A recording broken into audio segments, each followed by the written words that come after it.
Get the camera on. Oh, bloody hell, you want to see something, do you? Hello, here's something.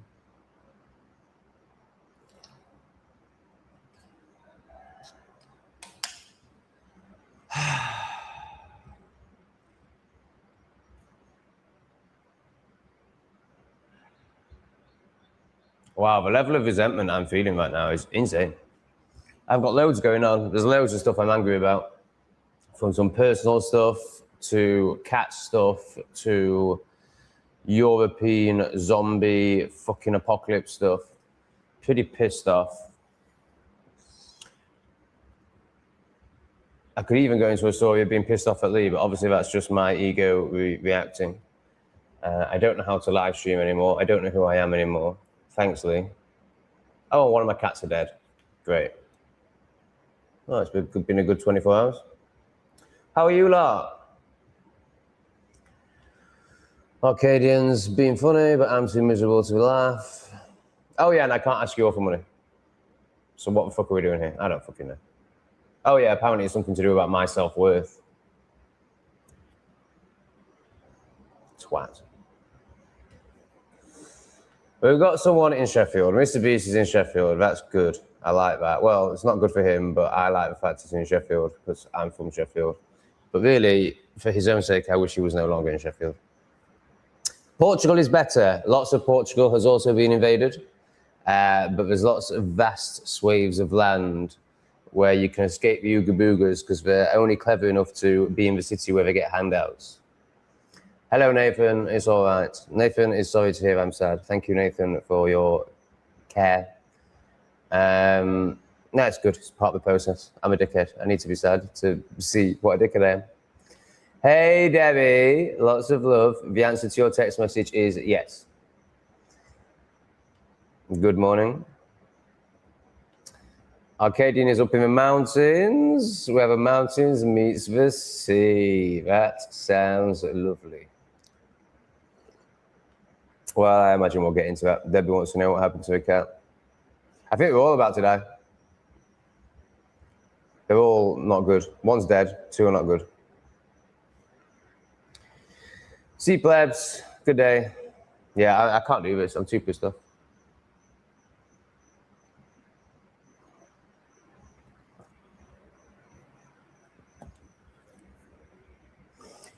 What happened with the cats? Let's talk about that. So, I got the slap. Have you watched a video of Lee? If you haven't watched a video of Lee, then I don't even know what you're doing here.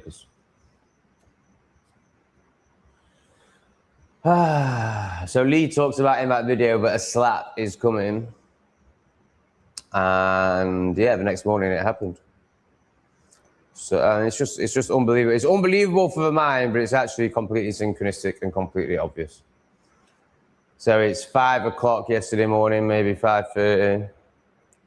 And I go out to record the video that you'll see on aho.greatorex today. And so far, my cats have been out on the balcony and they've been out in the corridor. They've shown no desire to leave the corridor. I'm actually the only person on this whole level. There's no one here. There's 2 dogs in the complex, but I've never, ever, ever, ever seen them go anywhere near my corridor, go up the stairs, anything. Like, I've only ever seen them down in the grounds. And the cats have been in the corridor for like 3 or 4 days now, going into it, and no problems.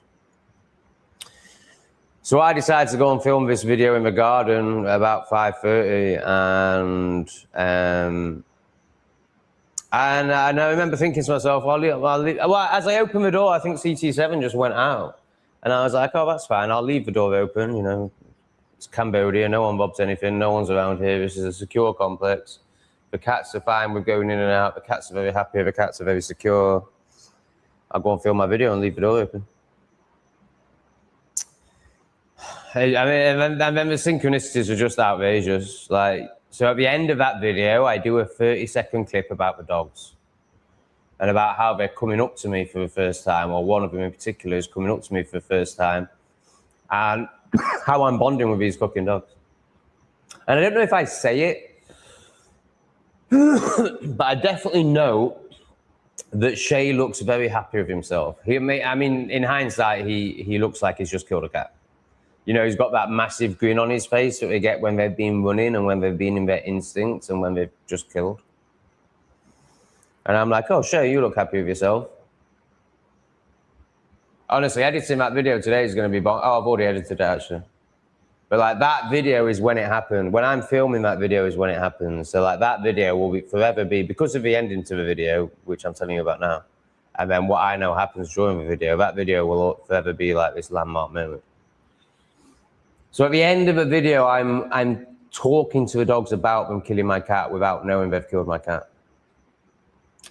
And I've got both cameras with me.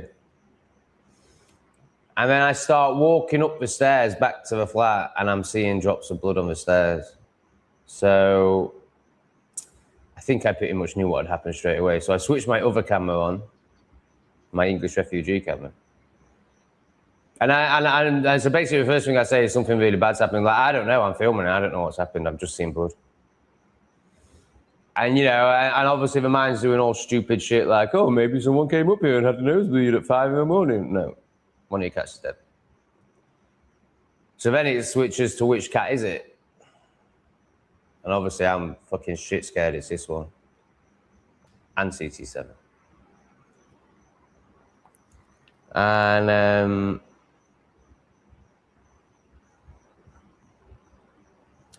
yeah, so then I come into the flat and this calipuss is calipussing around. And so then I go out looking for the other two. And I find CT7 in a wall, like halfway through a wall. Terrified. And yeah, Beans is dead.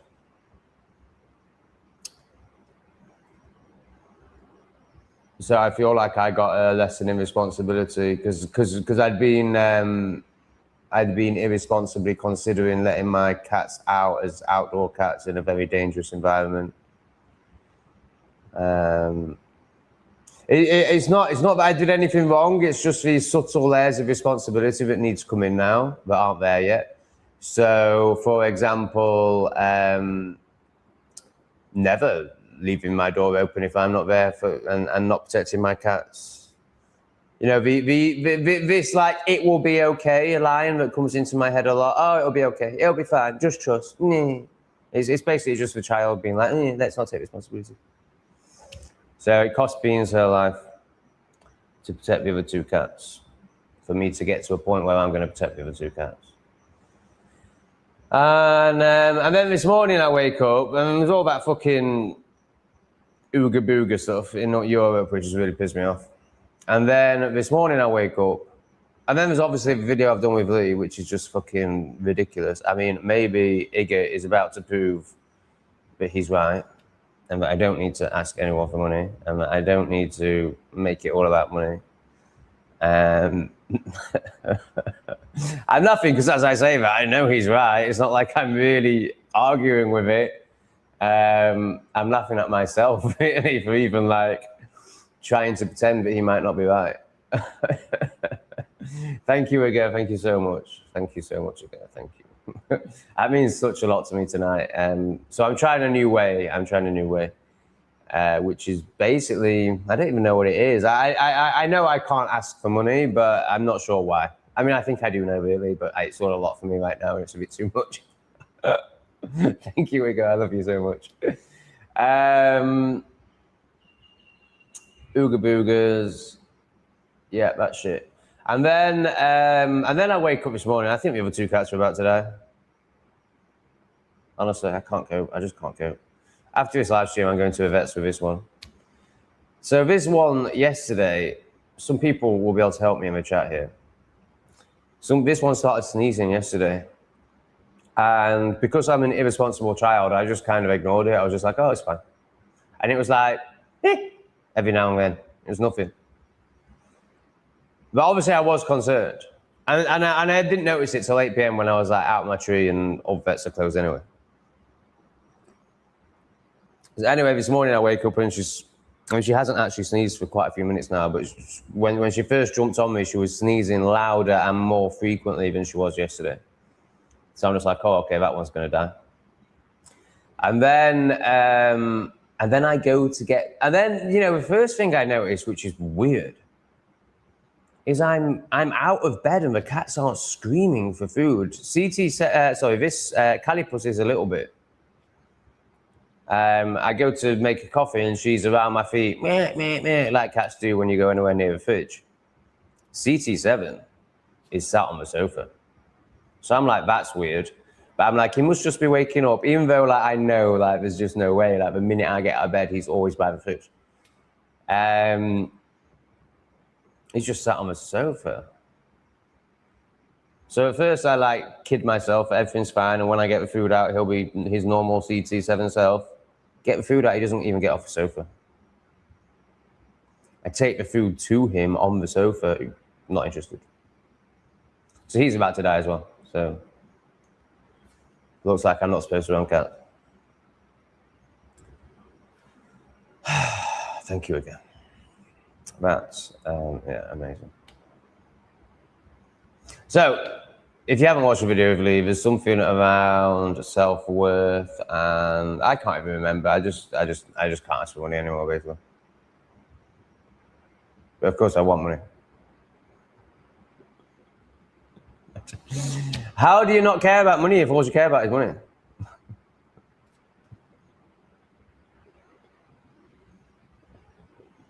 But I do understand that it shouldn't be all I care about, and that there's more to life, and that I don't actually need it. I'm just caring about a conditioning that's conditioned into me through scarcity. But, you know, I'd actually rather, this is what the video I released today is about, so it's after Lee slapped me. I'd rather die. Like, this is how crazy the ego is. This is how much the ego doesn't want to take responsibility. I'd rather die than do the work around why I'm so obsessed with money. That's the story. Of course, it's not true. But, you know, I actually feel like I'd rather just die. But of course, that part of the ego is dying. So, you know, it is death. So it feels like you're dying anyway. So, of course, you want to just die. Anyway, enough about dying. Oh, God, fuck this life.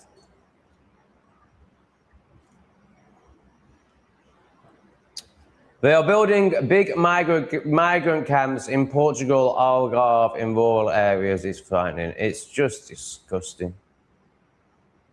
It's absolutely disgusting. I'm furious. And yes, I know that that's exactly what they want. And yes, I know I'm falling for the psyop by reacting like this. But what the fuck can you do? Our homelands have been taken over by brainless animals. And when thousands, I mean, no one watched it, so it doesn't matter. But I said 50,000 people in the Not Today Satan video because that's what I read on next post. And then I'm watching other people's videos and we're talking about 1,500. I'm like, oh shit. Anyway, it will obviously be way more than 1,500, maybe not 50,000. But I can't believe how badly that video did. That video has got 1.3 thousand views. So that means I'm going to earn $1 from that video. Oh yeah, we don't talk about money anymore, forget that. Talking of money, which we're not doing. Fran, you're a female, presumably? Thank you so much, Fran. That is absolutely amazing. Massively appreciated. Are these childish? Do I like these because I'm a child, or are these good? These stickers on the screen now. Do people like these stickers? Should I stop doing these stickers? Is this all part of the childishness? I don't know. I'm a child, so I don't know. To me, everything's cool, but apparently I'm childish. Oh, Debbie. Debbie. Do you like the stickers, Debbie? You're going to get lots of stickers. Because you are a super mom. Oh, no, let's not do that one because it's on the other one. So she's a super mom and she's definitely an angel face. And I love Debbie very much. How about that? So far, Lee seems to be right. What a twat. I hate him so much. Oh my God. Oh no. I don't really hate him, obviously. I'm in reaction. I love him very much. I'm very grateful for him. Yes, Conroy's in the house. That means there's another chance of a 5. I mean, hi Conroy, how are you? Hey Conroy, good to see you, man. Who's Chunkster? I like it. Mr. Beast. I think this guy was in Sheffield, maybe. I'm in a white as F area called Deep Car near Stocksbridge. It's Puppy Yorkshire, that. But it's only a matter of time until the end. Thank you for... Just read it. It's only a matter of time until the ends and the P's arrive. I probably need to leave whilst my house is worth more than a £5. It won't be worth much more than a tenner in Deep Car.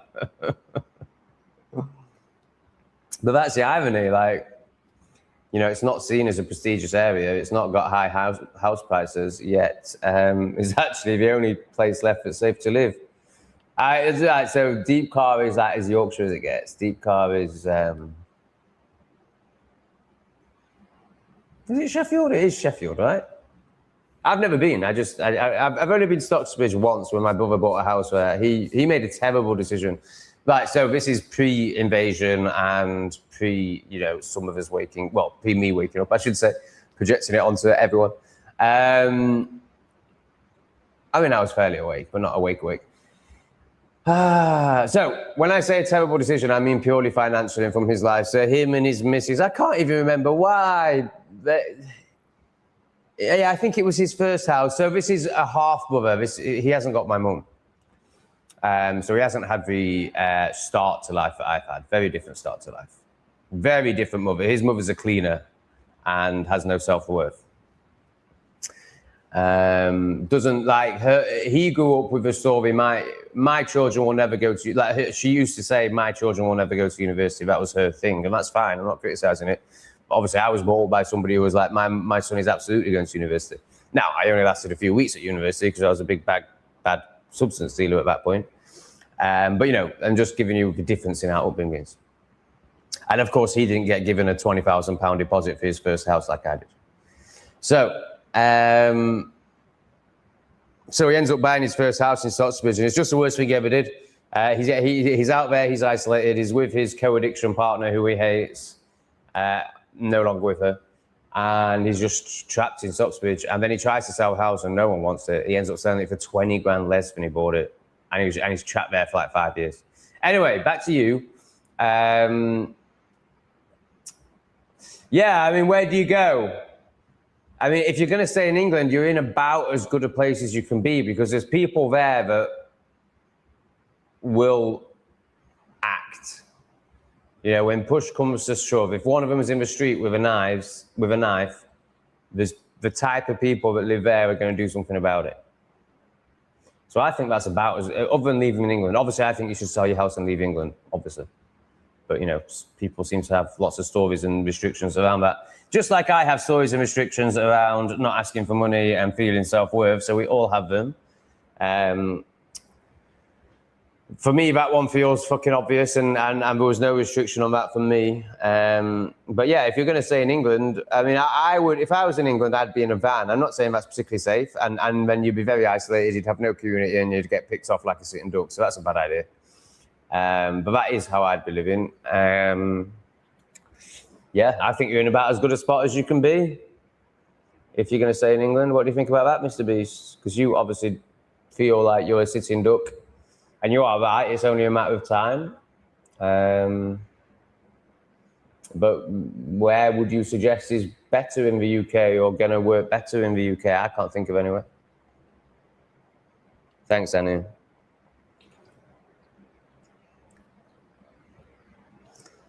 Better to be pissed off than pissed on. I don't know, man. I've been pissed on quite a few times. It was kinky. However, a lot of powder had gone up my nose and a few fists up my bum at the same time. Well, what do you think about that, Arcadian? Better to be fisted off than fisted on? Thanks, Debbie. They're using shipping container cabins. Huge migrant camps are springing up in the Algarve. It's clear they're preparing for these invaders, but they're letting from Spain. They're preparing to accommodate them. The Algarve, that's the nice bit. Well, that's the overpriced tourist bit. They're using shipping container cabins. Huge migrant camps are springing up. So they're not being filled yet. And are they saying they're migrant camps, or it sounds like they're not, because you're saying they're clearly preparing for these new invaders that are coming through Spain. Isn't it amazing? It's actually an invasion. And rather than meeting it with tanks and guns, like any sane country would to any invasion, we're building them camps and hotels. And how is this reality? Like, I mean, it's worse than I ever imagined. Even though I knew, it's amazing. Like, you know what's coming. Like, let's say Mad Max. Not that I've watched it, but that's what everyone says. Yeah, when it actually happens, it's still really shocking. Even though I've known for years that it's coming. It's just crazy. Rachel would like to make a statement. Evening all. I take responsibility and have reflected on my plebery during the last live whilst under the influence of thanks, Tom and Riley. Fantastic, Rachel. That's really good.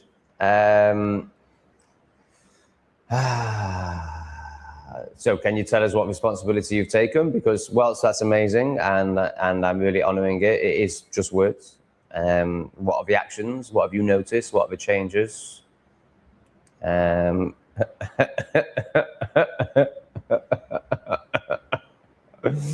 Riley is so good. I just love Riley so much. At Nathanio, hello, big boy. Just teasing, don't worry. We never found out how Nathan feels about me revealing the fact that he does not have a penis. He has a donkey's schlong. Nathan is transmutated with a donkey. How do you feel about me revealing that to the world, or 92 people, Nathan?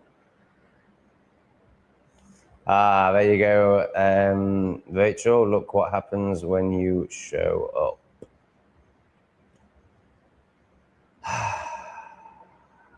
Yeah, so hi, South African here. Stay safe out there. Some dark forces afoot. Yeah, you know, don't you, boo? I think we know now. I think so I did a video of a South African on Not Today Satan. I did quite well. It's 2 videos ago. That channel's done. Like, fuck that channel.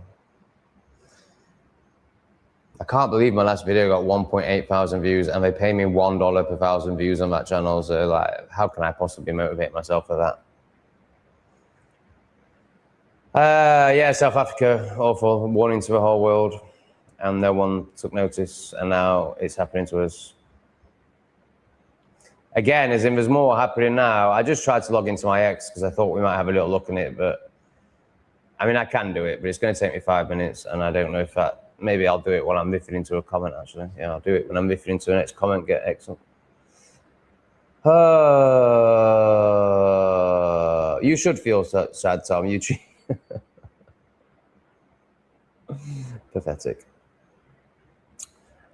You treat the majority of the locals like trash. Well, that's just not true, is it? Like, I treat a very small percentage like trash when I'm in my triggered moments. So obviously 90% of my reactions, as you can see in the videos, are beautiful. Also, you even verbally abuse your friends like Lee and their partner. What you're talking about? Lots of plebby projection in there. Verbally abuse your friends. I mean, I might have jokingly said and made a joke for the camera, but they're not. What you're coming from your perspective, which is one of defensiveness and ease, and you're very easily offended because you're completely of ego. So you're projecting onto them like how you would feel, and these are enlightened people. Like, what you're talking about? Like, can you not see the difference between you and them? And I know you have no perspective for it, but can you at least acknowledge that compared to them, you're a slug? Like, can you acknowledge that?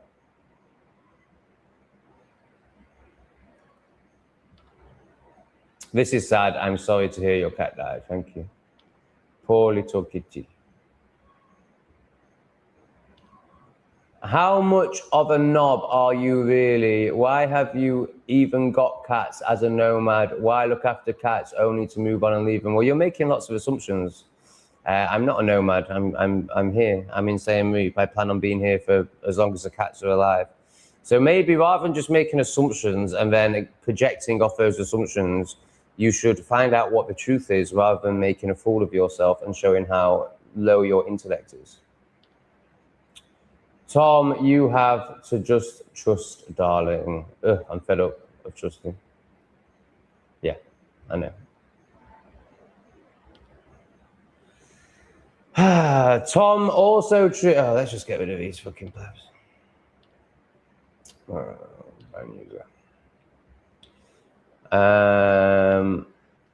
The Austrian painter will return. What have you done to our countries? Yeah, I mean, he said World War III will start when... Oh, he goes, I will start World War II and World War III. And then someone asked him, how are you going to start World War III? And he goes, when the people realize I was right, or something like that. No lily flowers. Thanks. Thanks, man.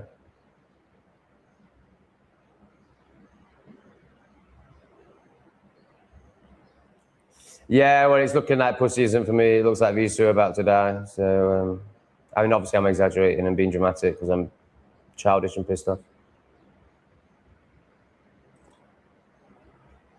Oh, is that all it is? Just kennel cough? Is that? Oh, that's fine. I don't care about that. So do I need to even go to a vet? Right, so bear in mind, you're talking to somebody who's very anti-medicine, very anti-jib jabs. I don't want the opinion of anyone that would jib jab their animals. I just want conscious opinions, please.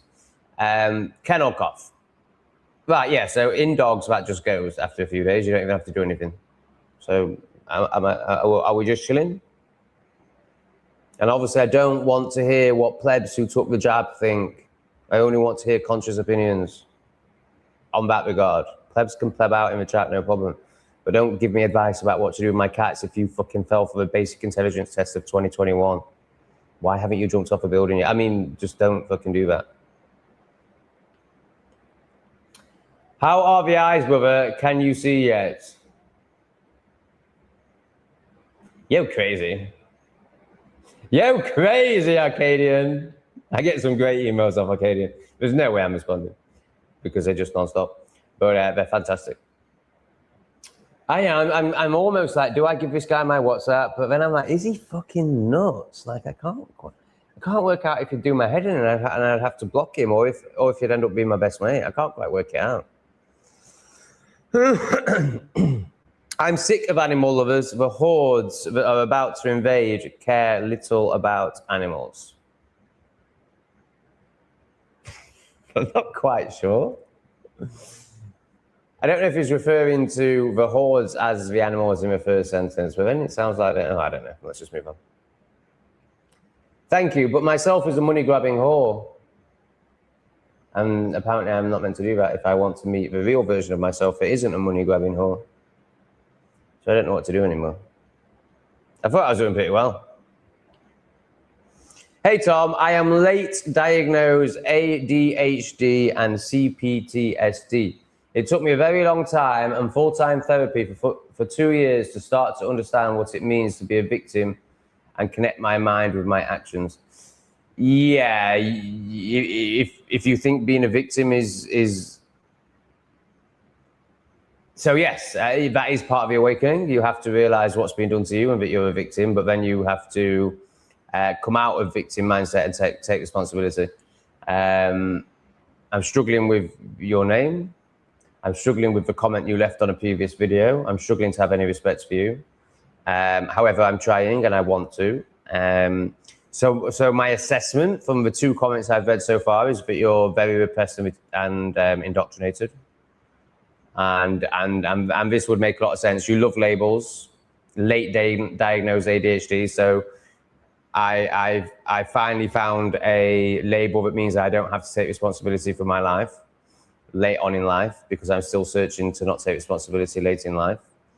So you love labels, you've got communist in your title, amphetamine is promising, and you're obsessed with being a victim. So we're not going to relate, but nice. Thanks for contributing.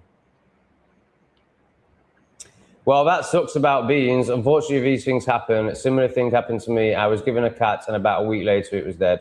Found it by the side of the road. It wasn't run over. Yeah, it's shit, innit, mate? It's shit. But unlike you, I will self-reflect on it to the nth degree and take the subtle self-work lessons. And I'm not having a go at you when I say unlike you. I'm just recognizing the very different paths we're on. Whilst I absolutely love you, C-plebs, you are on the pleb path.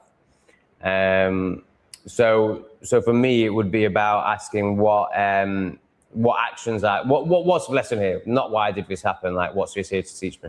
I think that's the key difference between us, that question, and how, in terms of how we approach life. But I fucking love you, man.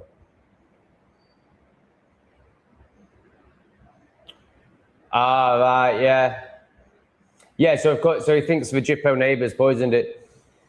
So of course, the lessons might not be around your responsibility. I mean, there probably would be something there anyway, but there's always a lesson in it. But that's just whether you approach life like that or not. Was it actually 50K? I read on, so we're talking about the Spanish invasion now. I read on X that it was 50K, but then when I watched the Lotus Eaters on it, oh God, you know you've been gripped by something when you're watching a Lotus Eaters episode on it. Fuck me. And he said 1,500. Well, he didn't give a final number, but he was talking about the numbers the papers have said and said that's clearly not true. But he wasn't mentioning anywhere near 50,000. Oh right, okay, looks like it's pretty accepted if even Google's saying it. Google AI said 48,300 out of 50,000. Oh, have already been sent back. So it's acknowledging that 50,000 came. How do they expect us to believe that? Yeah, how could they possibly have sent them back? There's no army dealing with them. The police are all women and bioweapons. There's not enough police. That's impossible. Apparently, these people just arrived out of nowhere. So, you know, obviously they came on boats organized by the globalists, obviously. But they arrived out of nowhere. So there's no boats ready to take them back. So how dare they say that? That's outrageous. They are such bastards. 60,000 were let in yesterday. Wow. Well, the silver lining is at least I wasn't long in my YouTube video, which matters so much. But yeah, it's really shit. It's true. I mean, it's just disgusting. It's absolute treason. It's just disgusting. And honestly, I think this is up there with 9/11 and COVID for like how much effect it's going to have on the world. And as in, like, it's a whole new level of invasion, obviously, and obviously it's not going to stop. Like now they've done that, and we've all accepted it, and nothing's happened. They'll just keep doing it. So yeah, it's really big. Thanks, Mandy. Oh, Arcadian likes the stickers. That's good. I like the stickers too. Fan likes the stickers. Oh, this is great news. I'm glad you like the stickers. Hello, Tommy. Was just watching your video with Lee. Man talks a lot of sense. I'm down in New Caledonia until tomorrow. Oh, you're the Englishman in New Zealand, aren't you? Awesome, man. Yeah. Lee's great.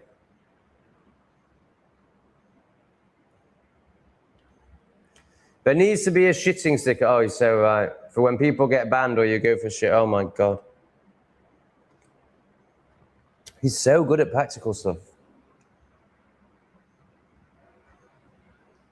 I bet you can like fix things, can't you, Z-Plebs? Like you can do basic plumbing and shit like that and know what's wrong with your car and things. So Giphy, the website that I get stickers up from, well, hasn't loaded for 4 days. So I can't get any new ones at the moment. I don't know what's going on. It just says page won't load every time I try to log in.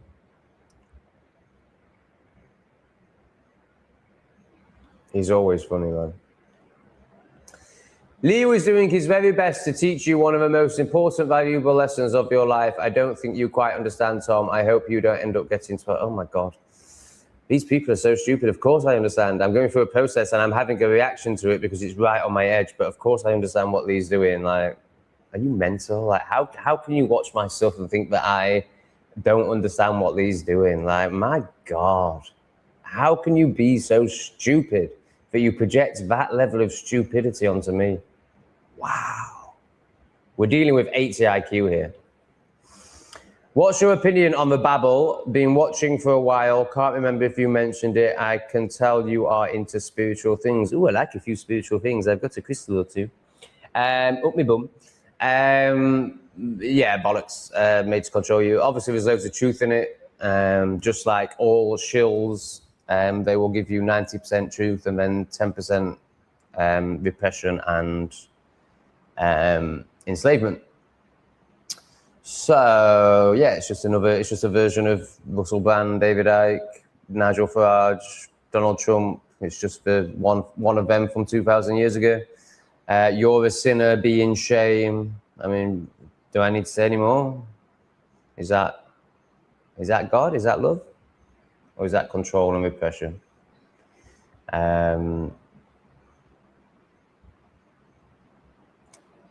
And it's Abrahamic. Why are we worshipping books and gods that are not of our lands?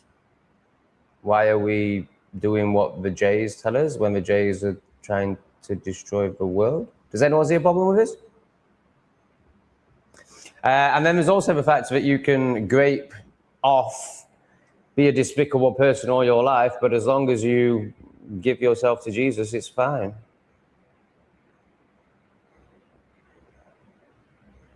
It's completely illogical. It makes no sense, and it's clearly made to control people. And yeah, I don't think I need to say any more. It's disgusting. But there's also a lot of good lessons in it. If you just read it as a book of morals or a book of teaching, then yeah, great. If you take it metaphorically, then yeah, great. But if you're going to fucking worship outside of yourself to avoid yourself and not take responsibility, then okay.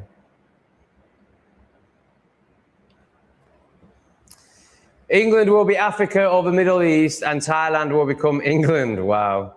Migration is happening everywhere. That's really, really great comment.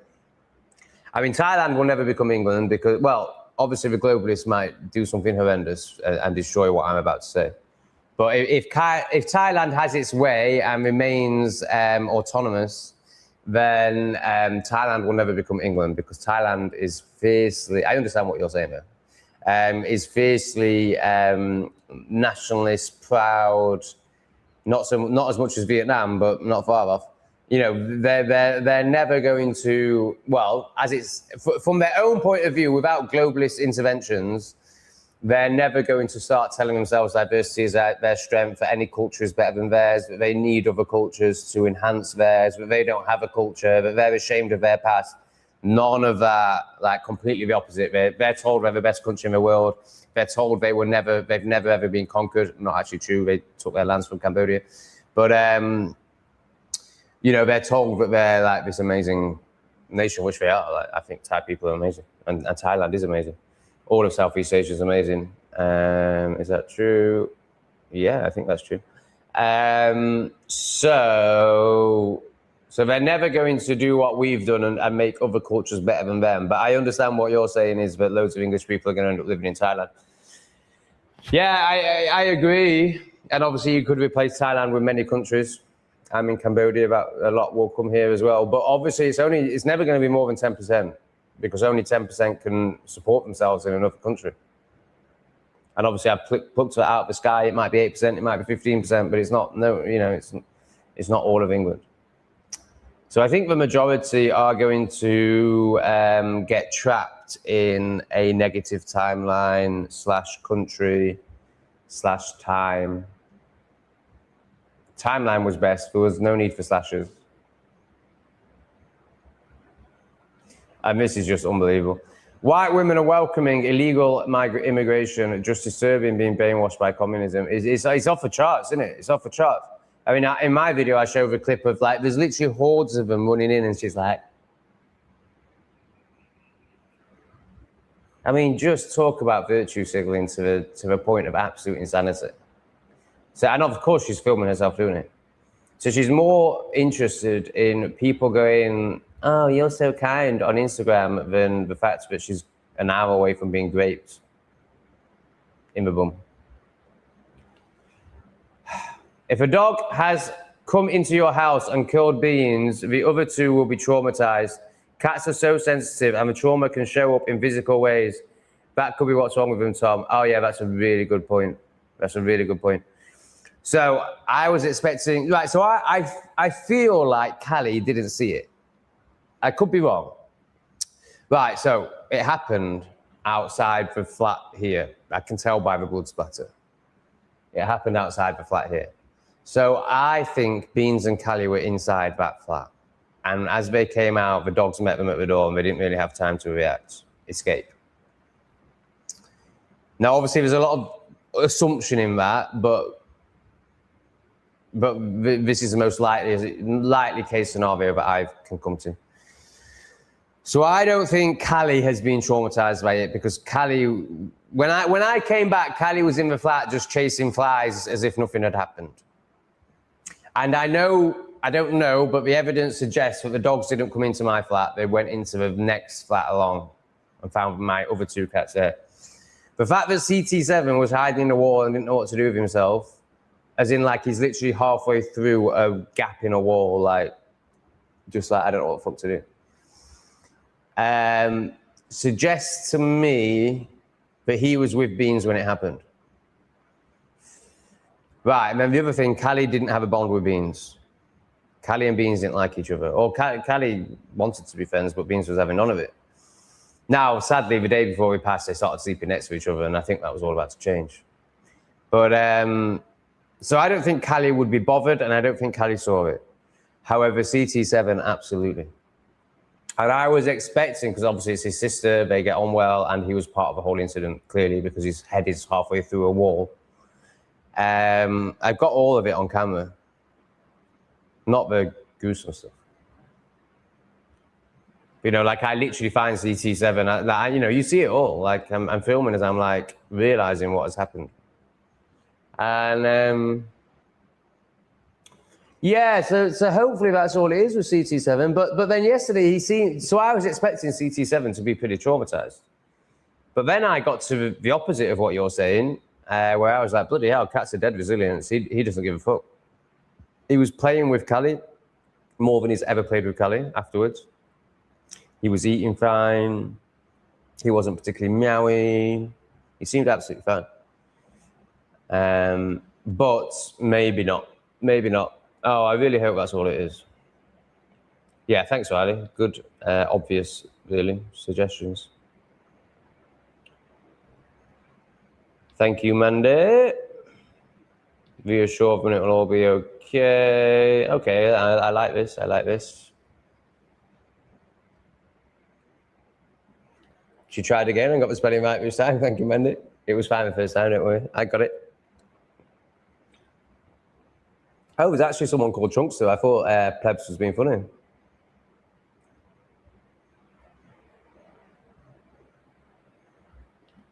Yeah, Cornwall is mostly okay, but don't tell everyone. Ah, I love Cornwall. What an amazing part of the country that is. My small town of Kidderminster is looking like Africa, putting all the illegals in new homes. Can we stop using the term illegals? Because that suggests that the illegals are okay, and they're not. They need to go as well, and they're just as disgusting. Of course, not all of them. Some of them are very good. Diversity is our strength. But yeah, we need to stop using this illegals term, because that makes the rest okay, and none of it's okay. They all need to go. But yes, good comment. Thank you. Yeah, interesting. I'm in England looking at the Isle of Man to escape what's coming. Why the Isle of Man? I mean, I get it's close. I get that it's culturally similar. Are you going to be able to find work there? I know you can legally work there. It's easier than moving to Asia, for example, in terms of work. But, you know, I don't imagine there's an abundance of jobs there. I mean, my mate was in jail on the Isle of Man for a few years, and substance trafficking. And he learned a lot about the Isle of Man, and basically all the employment is the jail. And of course, there's like the odd tea room and the odd butcher. But basically, they're obsessed with getting people in jail because it employs the whole island. So I'm not sure what you're going to do on the Isle of Man. A bit more information, please. Have you actually researched and looked into it, or is it just I'm going to the Isle of Man? I don't think it's far enough, mate. I don't think it's nearly far enough. Oh, fans, interesting. I was home. Are you male or female, fan? I was homeless a while ago. All I got was a sleeping bag. Why do they get so much? You're lucky you even got a sleeping bag off them. Awful fun. Can you tell us more about that experience? What has it done for you? Are you a better person now for it?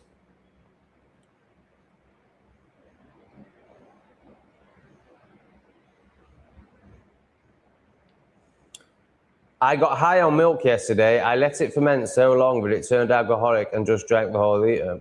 Nice. That seems like a good solution to life. What the fuck? What's this satanic shit on my screen?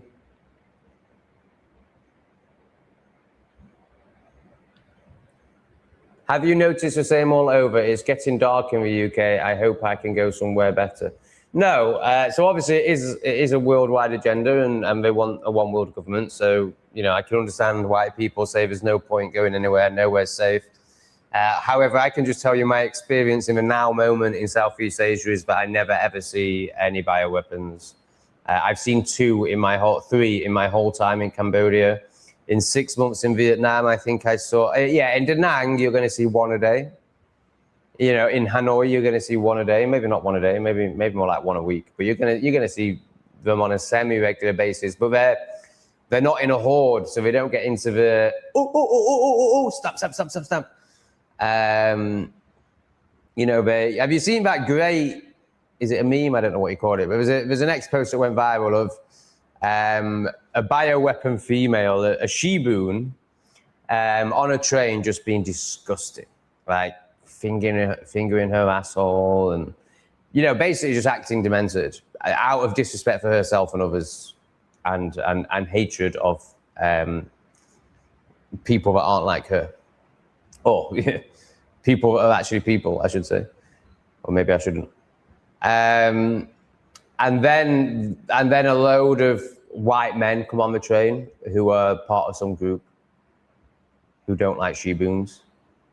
And the next picture is her like sat like this amongst all these white men. So when they're on their own, they can behave. It's when they're in a group that they start, you know, chimping. So they're not really a problem. Like even if you go to Da Nang, which is, you know, well, I won't talk about that. But so basically, if you go to a city where hedonistic plebs go in Southeast Asia, you're going to see the odd one. But if you go to somewhere beautiful like Siem Reap, they don't come here. Like they obviously need bars and clubs and noise and chimpy things to chimp around on. So I've seen two in Siem Reap. I do some clips with them. They're great. They're really good guys from Nigeria. They're great. Because what you've got to remember is the ones we're getting, they've been released from prisons. So when I say they're great, like I met two Nigerians yesterday who were here on holiday and they were very Nigerian, and that's great. Like I don't love Nigerian, whatever. Like Nigerian culture is Nigerian culture, and in Nigeria it's great. And if they come out for 2 weeks and the best ones who earn money and who have been educated to some sort of point come out here, then I'm all for it, and I'm all for them being Nigerian and being what they are. It's when you get hordes of them from the lower echelons of society that have been taken out of prison and sent to England, and they send all the mentally ill ones as well. And they're there permanently. That's a very different thing to two Nigerians in Siem Reap. So I go up to them and do some clips with them, and they turn out to be great guys. However, the thumbnail is still going to make out that they're not. So you'll click on it. But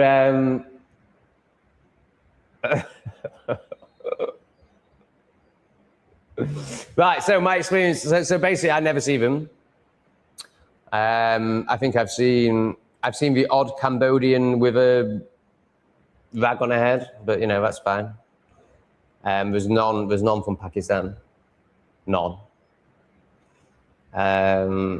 It's just amazing. It's amazing, and there's no wokeism.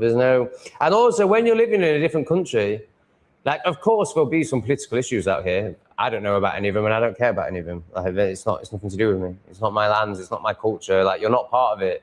You don't understand the language. You don't watch their propaganda, their TV. You know, you don't. I'm sorry when I say that. I just mean all I don't know about Cambodia. I'm not saying that Cambodia is, if there's anything propaganda out here, I don't know. I'm just basing it on my Western experience where everything is propaganda. But I'm not saying that about Southeast Asia in any way, because I don't know, and I don't need to know. It's nothing to do with me. That's the point. So even if there were any negatives, I don't know if there are, it has no effect on you. Unless they change the visa system or something like that. That's the only thing that has any effect on you. So you're just not part of it. It's just, and there is none of it. Like, what I can definitely say, whilst I understand nothing about Cambodian politics or Southeast Asian politics or anything, what I can definitely say is the people in charge here love the country. And that's a big difference to the West. They're not trying to destroy the country, they're trying to build the country. In general.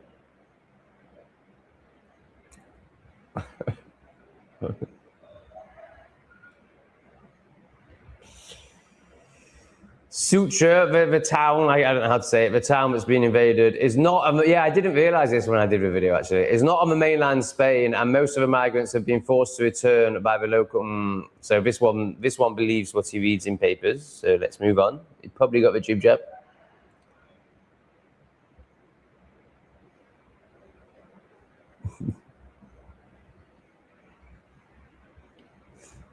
Why cats but not dogs? 7 boosters? Is that what's happening here? Or is it just, did you finish school?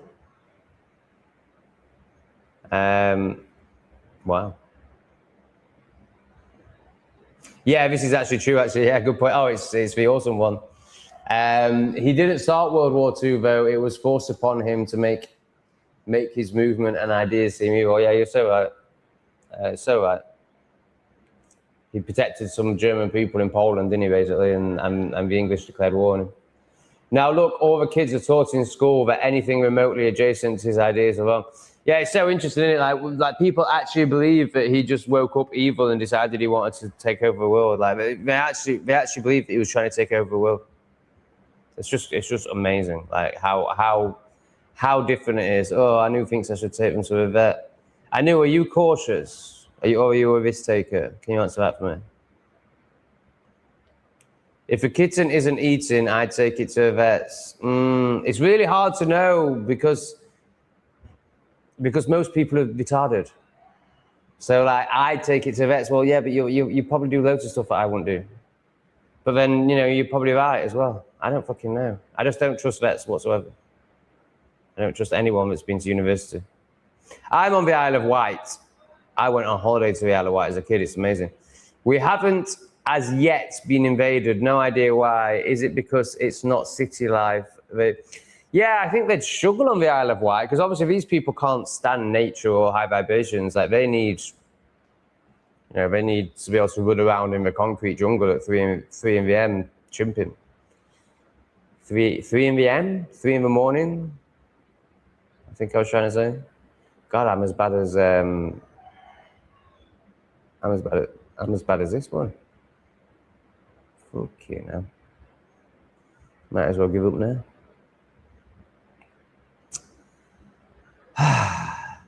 How are you finding interactions, consideration, and social openness and genuine capacities connect with the locals compared to the countries that you have visited? Way better, but it's hard to say because I'm obviously opening at the same time from a very repressed, closed place. So it's hard to know how much of it is me and how much of it is the country that I'm in. However, what I can say 100% is Cambodians are, along with Balians, people in Bali, the friendliest people I've ever met. It feels more genuine here than it did in Bali, like really genuine smiles. Bali is genuine and they are genuinely friendly, but it's all, and I'm only talking about Ubud, that's my only experience. But there is just a little bit of that Thailand energy creeping in where like, yeah, we'll smile, but we're just here to make money off you. Because obviously they're getting sick of it, because obviously they're getting submerged with it. There's a lot of it now, so obviously you get desensitized to it, and once you've seen 1,000 white faces, they're no longer special, all that sort of thing. It's totally understandable. Whereas that hasn't happened to Cambodia yet. And it seems that the government really want us here, like what they do with visas. When you've been here for, I think, a year, you get a free pass to Angkor Wat. Like, that's unheard of in Southeast Asia. Like expats, or well, refugees being treated as, you know, getting perks like you're a local. Like, what the hell? That's unheard of.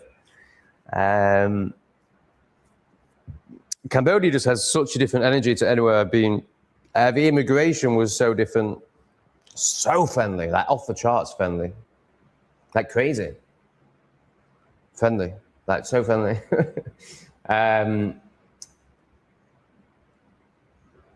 I still think that from my perspective, and of course this could just be my repression and restriction speaking, but from my perspective, there isn't really much to be gained. You know, you've seen what friendship is for me. Is connections like Lee.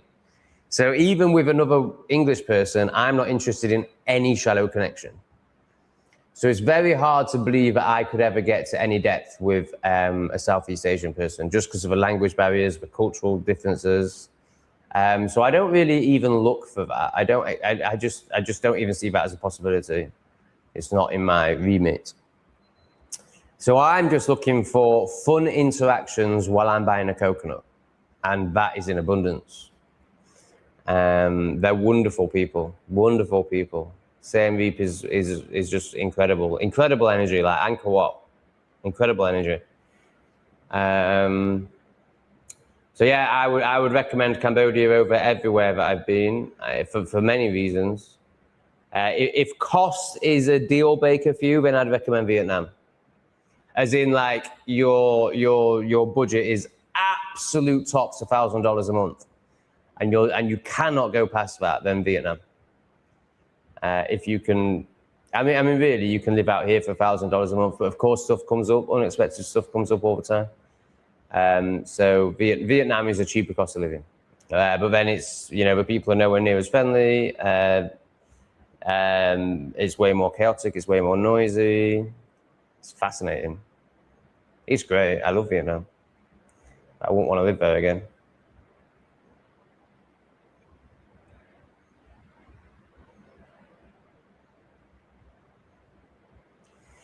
What is your cat's diet like? Just curious. I used to have a cat. I fed her raw meat, raw eggs, raw milk, various organs. She loved it. Had to sell her though because my mum became allergic to her. Yeah, I'm feeding exactly that, mate. I go to the market and buy the guts. So at first I was buying chicken breasts, and then I was like, what am I doing? They're not human. They want the good stuff. They want the stuff that actually gives them nutrients. So now they eat mainly fish and offal with a little bit of chicken breast.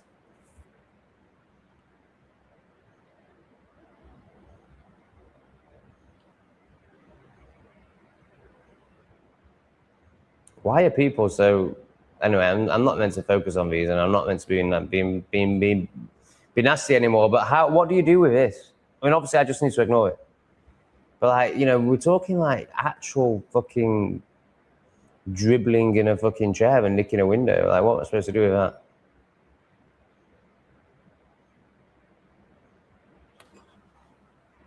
Oh my God, I need a sticker with a special one.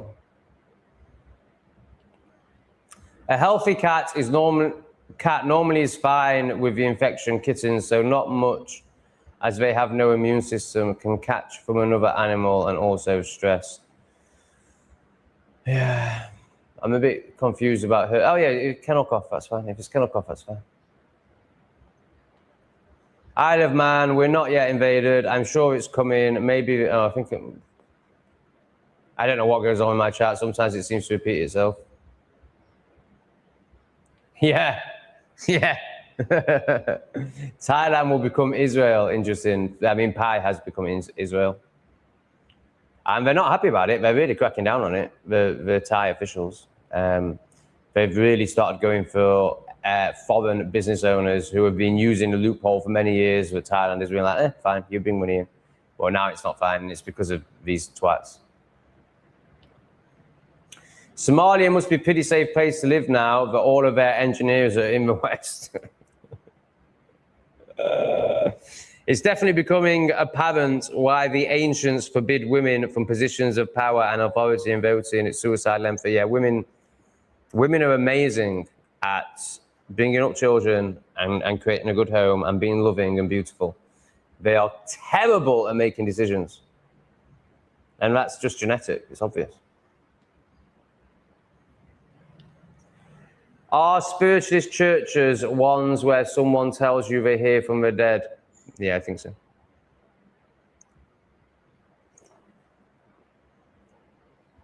They're not doing shadow work, that's for sure.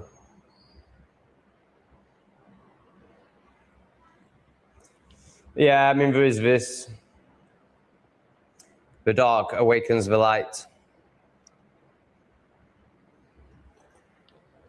I read somewhere that maybe it's something to do with vitamin D. When darks go to low sun areas like the UK, it causes a vitamin D deficiency. There's a reason they evolve their skin. That is for Africa. God, that's so good, man. It would make sense, wouldn't it? I mean, because they, I've been in Muslim countries and they're all right in their own countries. Because, there's conformity and there's honoring, there's honor, there's community, there's, what do people think of you? There's you loving your own country. And also they're not getting sent out. The ones we're getting are all from prison. And not all, but like they're all the dregs of society. I forget which country it was, but they were caught literally releasing prisoners and putting them onto vans and sending them to Europe. Right. I mean, it's obvious. Of course, you're going to do that if you're a brown country and you hate the West.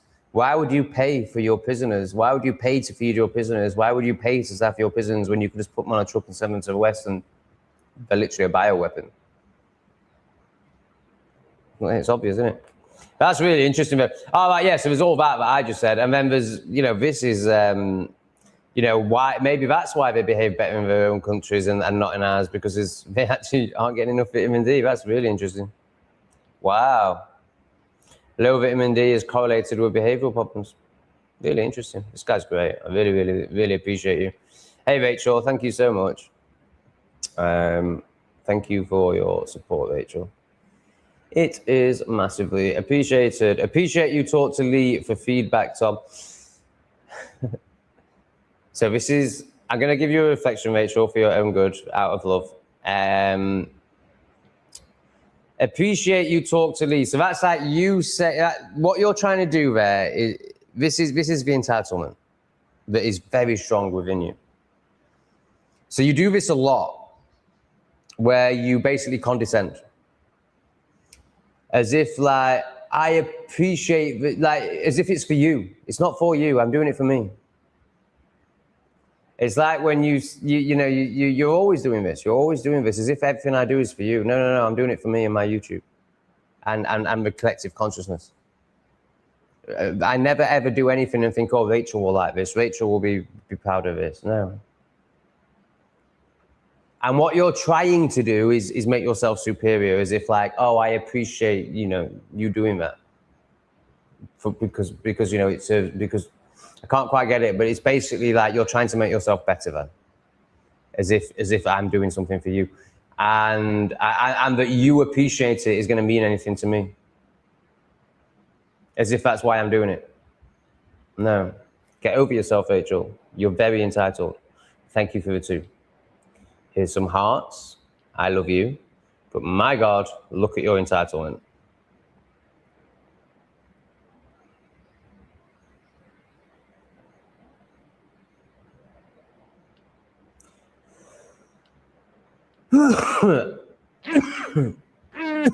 I knew. My 2 dogs had kennel cough and were very sick. I'm just guessing that's what the cats have.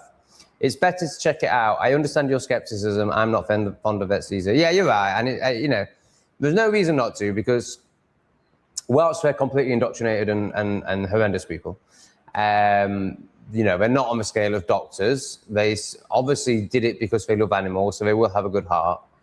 Sadly, they're being indoctrinated and they now, are a detriment to animals mostly. But I just can't respect anyone that vaccinates things. I just can't have anything but utter contempt and hatred for anyone that sticks needles into living beings and hasn't done any research. And even worse, a lot of them have done the research, know what they're doing, and continue to do it for the money. I can't respect that. However, I appreciate, I'll go to one in Cambodia and there'll be a lovely person who's just indoctrinated, like many are, and they'll probably give some medicine that will help, and it will cost $5. Now, I haven't got a cat box, so it's quite a logistical thing. I'm going to have to go to the pet shop, get my cat box, come back, then go out in the sun, go to a vet's, pretend that I don't despise them, pretend that I don't want to drop kick her in the head, and then get given some poison for my cats. It's not very inspiring, is it? Oh, this fucking world, man. I just want to jump off the balcony, but it's not high enough. Ah, this is a good question. Are the cats drinking, Tom? If they aren't drinking, I would advise vets, as they can dehydrate quickly. I never see my cats drinking.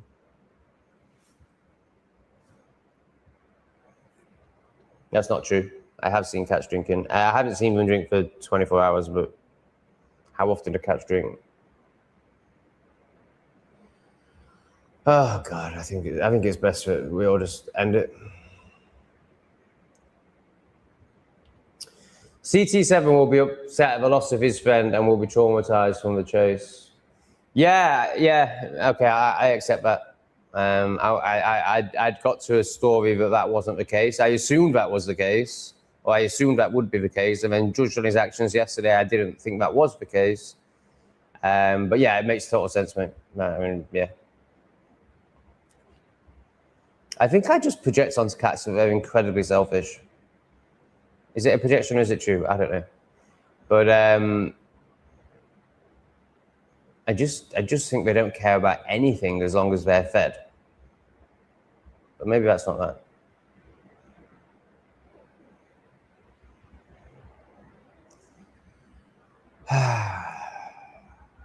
So obviously this is a time where I'd usually be talking about money. So I'm really struggling. I don't know what to do.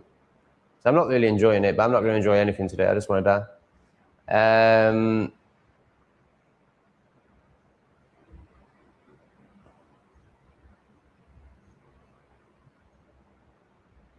I hate this. I hate doing the work. I just hate it because it doesn't. Like, I know this is bullshit and this is all projection because I'm in it right now. But like, I just feel like that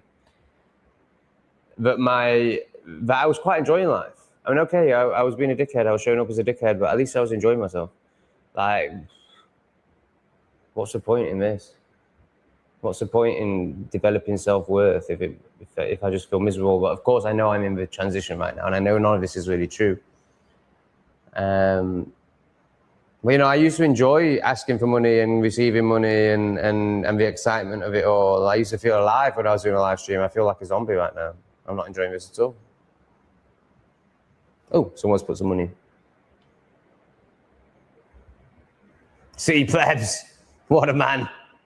Oh, I've got some new male ones. Let's try and find them. See, plebs, are you a dad? What's this one? Oh, we've already seen that. I'm sure I got some more male ones. What's going on? Oh, I'm lying. I haven't got any more male ones. I'm just going to have the standard ones that we're all fucking bored of now. Thanks, C-Plebs. I appreciate it, mate. I do appreciate it a lot. I don't know if I'm allowed to say that anymore. Am I allowed to say I appreciate it? I think I'm allowed to say I appreciate it. I'm going to scrape my chair some more, you fucking prick.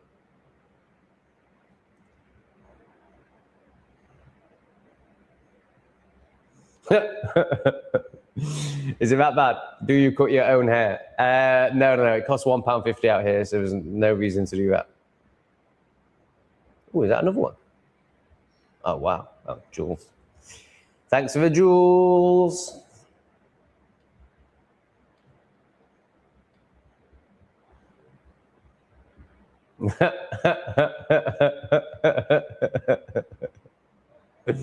We're not allowed to use that word, both from Lee's perspective and YouTube's. But seeing as you only came here to be called a name, I think it's okay to say Budgie Burger is a retard.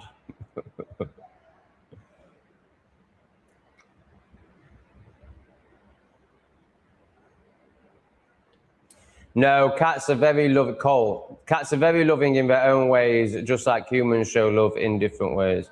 Yeah. I mean, it's absolute nonsense. Like, they're so loving. Like, this one is always on me.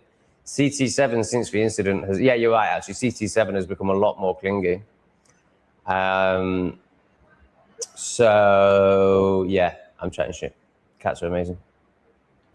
Advice, please, Tom. We have just adopted a greyhound. He's been amazing so far. Such a sweet, gentle soul who looks deeply into our eyes and leans in for a cuddle. Is there a question? Advice, please, Tom. Yeah, I'm not sure what you want any advice on. I'm expecting there'll be a question further on down. All sounds good to me.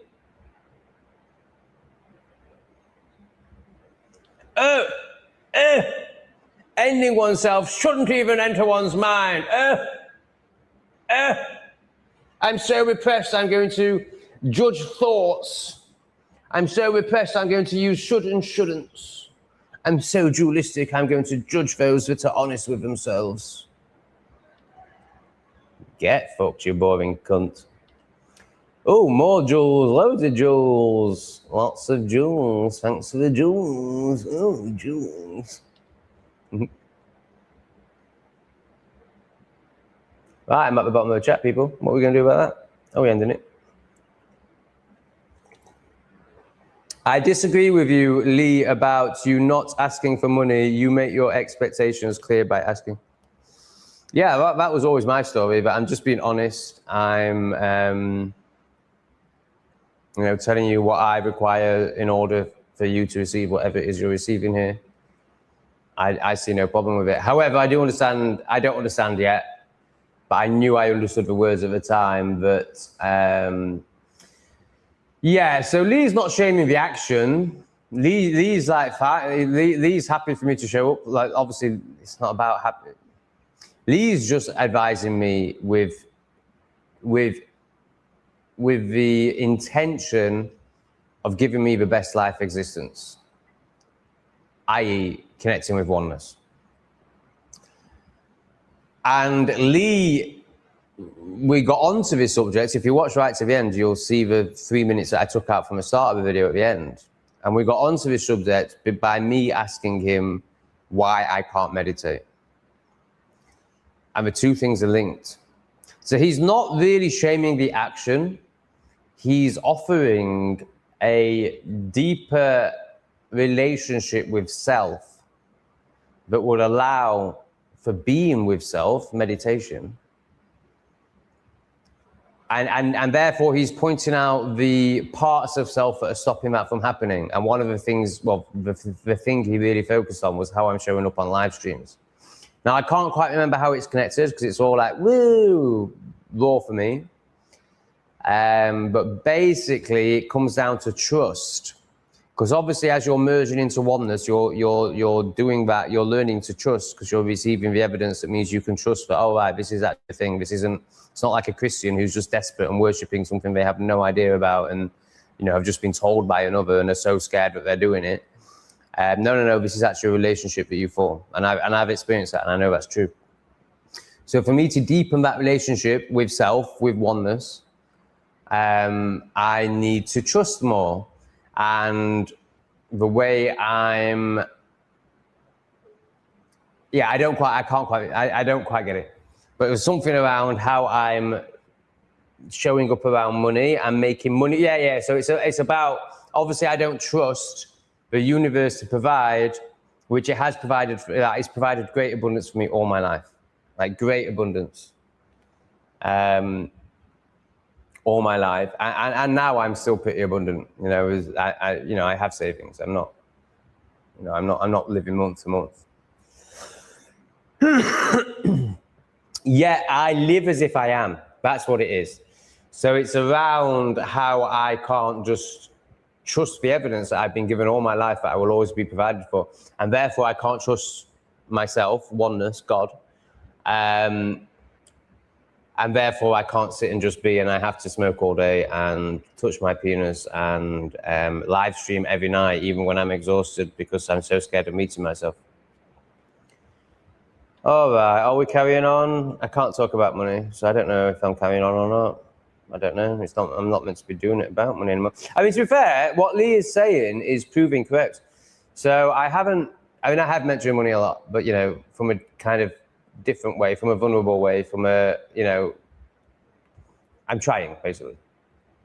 And obviously, you know, so I haven't made any demands, basically. I haven't said I'm going to end the stream if I don't get X, Y, and Z. And I've got 30, 32, 34, 36, let's say 37 with the jewels. Well, that's really good. So Lee is right. So basically, he's saying it will happen anyway. You don't need to, you know, go into tantrums about it. You don't need to end your streams over it. You don't need to, you know, dictate times based on it, because the people are just going to give. Can you trust that? Because obviously the people are you, the people are self, the people are one. And they're going to reflect that back to you as oneness. And I think Iga agrees with Lee. Thanks, Iga. Tom, oh, maybe she doesn't. For F's sake, you don't have to be here if you don't want to. It's like whiplash. I love it. I hate it. As I said, just trust and flow. Thank you, Iga. I totally agree. So just to clarify, when I say I'm not enjoying it, it doesn't mean I'd be enjoying anything else more. It doesn't mean I'm doing, you know, I'm doing this because I hate myself and can't stand the fact that I have 12 hours to get through now. And this will pass 2 of those miserable hours. Now, when I say miserable, you know, it's pretty beautiful and it's great and it's the best I've ever experienced. But, you know, it's still life, it's still self, it's still like pointless. So I'm very happy to be here because I have nothing better to do, and it distracts myself from what I will do for the next 10 hours, which is smoking and editing videos. That's all I'm going to do. That's all I ever do. It's not quite true. I'm spending, you know, on average an hour a day socializing with people now. I stroke my pussies. I talk to my pussies. I make some videos. But, you know, this is probably the highlight of my day. So I'm not here, you know, I'm not here. I'm just very resistant to life right now in general. Because I've just had that big slap off Lee. The invasion in Europe has just gone to a new level, and one of my cats has died. It's been a pretty intense 24 hours. So I totally agree with you, Iga. But yeah, I'm not doing anything I don't want to do. This is my favorite part of being a YouTuber. This is the easiest part for me. It feels the most authentic, the most meaningful, the most interactive, the most connective. I enjoy being a YouTuber in general. I enjoy putting videos out there, but this is definitely the part I enjoy the most. So I'm really happy to be here. I'm just not happy with anything in this now moment, and that's obviously showing up with my feelings for the stream. And of course, I'm also struggling with this new way, which obviously I'm not walking with yet. I don't know how to do it, you know, because I've only ever done it one way, and suddenly that rug has been pulled from underneath my feet. So I'm just showing up and trying to learn a new way. But yeah, I really appreciate you again. I appreciate your words, your generosity. I appreciate all of it. Thank you so much.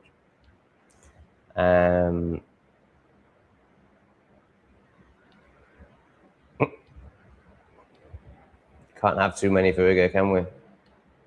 Look at all that. But now we're going to have to take more off the screen because now a man's chucked some in. Hanston Paul, top man, please accept what little I can give at the moment, mate. It's so appreciated, mate. And please don't ever give what you can't. I really appreciate it, Paul. It's not about the amount.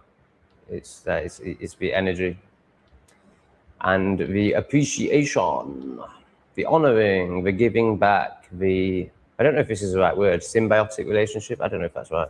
Is that right? Am I trying to sound clever when I'm not? Anyway, Paul, are you a dad, Paul? Can the next person that donates who's a man tell me if they're a dad? Thank you, Paul. Thank you very much. It's hugely appreciated, Paul. Okay. He does, you know, he's right. He is right. This guy's too good to ignore any of his comments, but it is a bit annoying because he ends up being the only one that I bring up. But he is great. That's why the Jays are so rich and get one up on the rest of the world. We're all so selfish and obsessed with kicking our kids out at 18 and making them start from square one. Do the Jays not do that? I know none of the monkeys do that. But they're also stupid. It doesn't really matter, does it? You know, they're never going to be able to take over anything, or, you know, they're only ever going to be useful brainless animals who do proliferate a lot. But the Jays don't. That's really interesting. Yeah, our culture is so effed, isn't it? I mean, do we even love our kids? I mean, I'm getting to a point where I look at, you know, people in my life and I'm like, is it love or is it just obsession and neediness? Like, if you're not willing to read a book about jib-jabs when you claim that your grandchildren are your world. And then there's this, like the fact that we're also obsessed with getting rid of our kids as soon as we can. Is it really love? I'm starting to question it. See, this is it, Rachel. Like, why are you telling me anything? It's embarrassing. Lee is right about everything.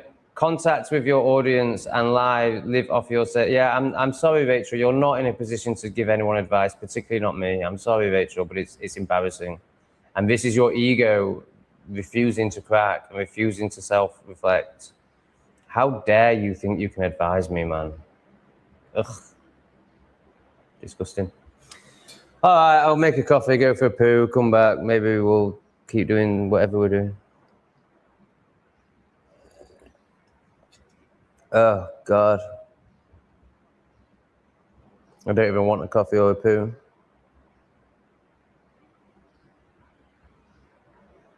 I'm at the bottom of the comments, by the way.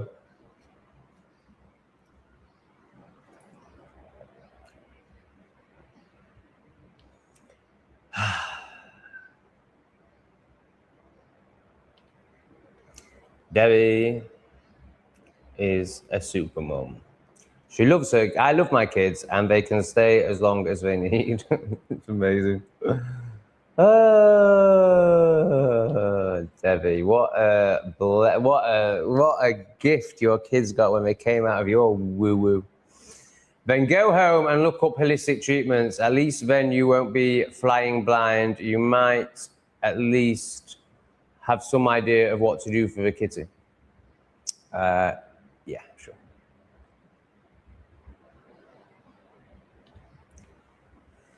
Parents I know count down the days to get kids back to school after the holidays. So true. I home educate my daughter. Oh, Riley, you're so good. I home educate my daughter and just don't get their attitude. Why have kids? Makes no sense if you want to pan them back off. So I get it because kids are a nightmare, but maybe I'm still repressed and conditioned. I'm definitely still repressed and conditioned. So I would hate to have kids around me, and I couldn't wait to send them back to school, but I don't have kids. However, I think there's some sort of repression because you shouldn't be revolted by children. Like, children should. So you're dead right. I totally agree with you that this is how society is. People hate their children. There's no doubt about it. And it is bonkers. It's bonkers. But then also I'm bonkers because I wouldn't want kids around me. I couldn't wait to send them back. But at the same time, if I was a parent, I wouldn't send my kids to school. I'd homeschool them. And I imagine I'd learn to love them and not resent them and hate the noise they make. But there's no way, if I had a kid tomorrow, I'd either put it in a bin and not take any responsibility at all, or I'd be the best dad ever and change my whole life and homeschool it. I imagine it would be the latter, the good one. But But I don't know. Like, I could go the other way and just, you know, that didn't happen. Not taking responsibility for that.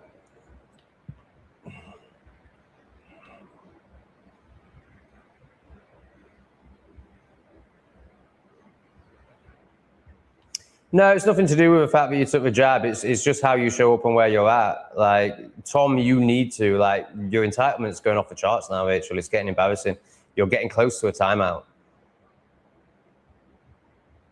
You need to surrender and stop being so resistant and stop trying to pretend you know anything and accept that you're a very, very baby soul right at the start of their journey.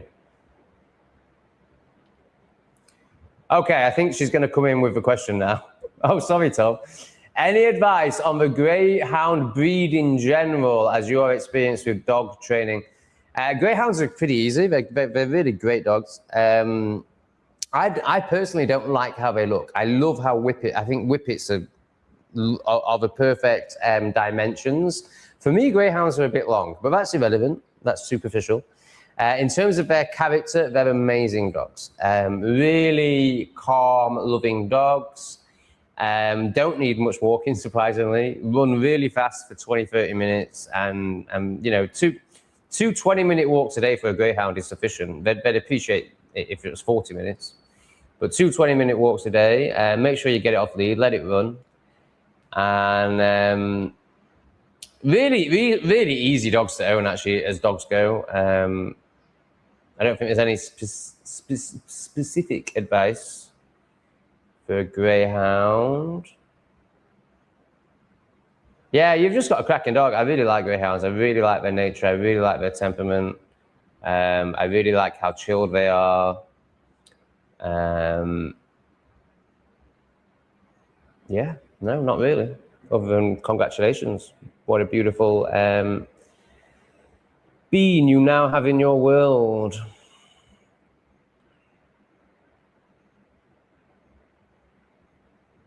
Well, I'm not allowed to find out. Tom, would you make a good uncle? I am an uncle, but I'm not allowed to be an uncle. So, no. I don't care. It's fine. I talked to Lee about this yesterday. I told Lee the situation with my sister, and he just couldn't fucking believe it. As in, like, just how, like, it's just the typical liberal reaction. He said, like, you know, being a victim, it's just pathetic. Like, when I told him, he was like, oh, that's very superficial. Like, he was shocked that we haven't spoken for 8 years over nothing. And I was like, oh yeah, it's not on my side at all. Like, on my side, there's no issue whatsoever. And it's not that I'd love to connect, because I just appreciate there's no point. Like, she's a zombie. And I appreciate for her, it's some big deal, some big story she's made up. So there's no point really, you know, who cares? Like, I don't need my sister. But but at the same time, I'm very open to, well, I just couldn't give a fuck. Like, there's no problem for me. If I saw her tomorrow, I'd be like, hey, how's it going? Where she'd be like, it's the devil. Because she's made up some fucking liberal projection. So, so I don't know. No, I don't think so. I don't think I care enough. You know, if they were brought up consciously, if they weren't getting poisoned, if their parents weren't spazzers, I might be a bit more interested.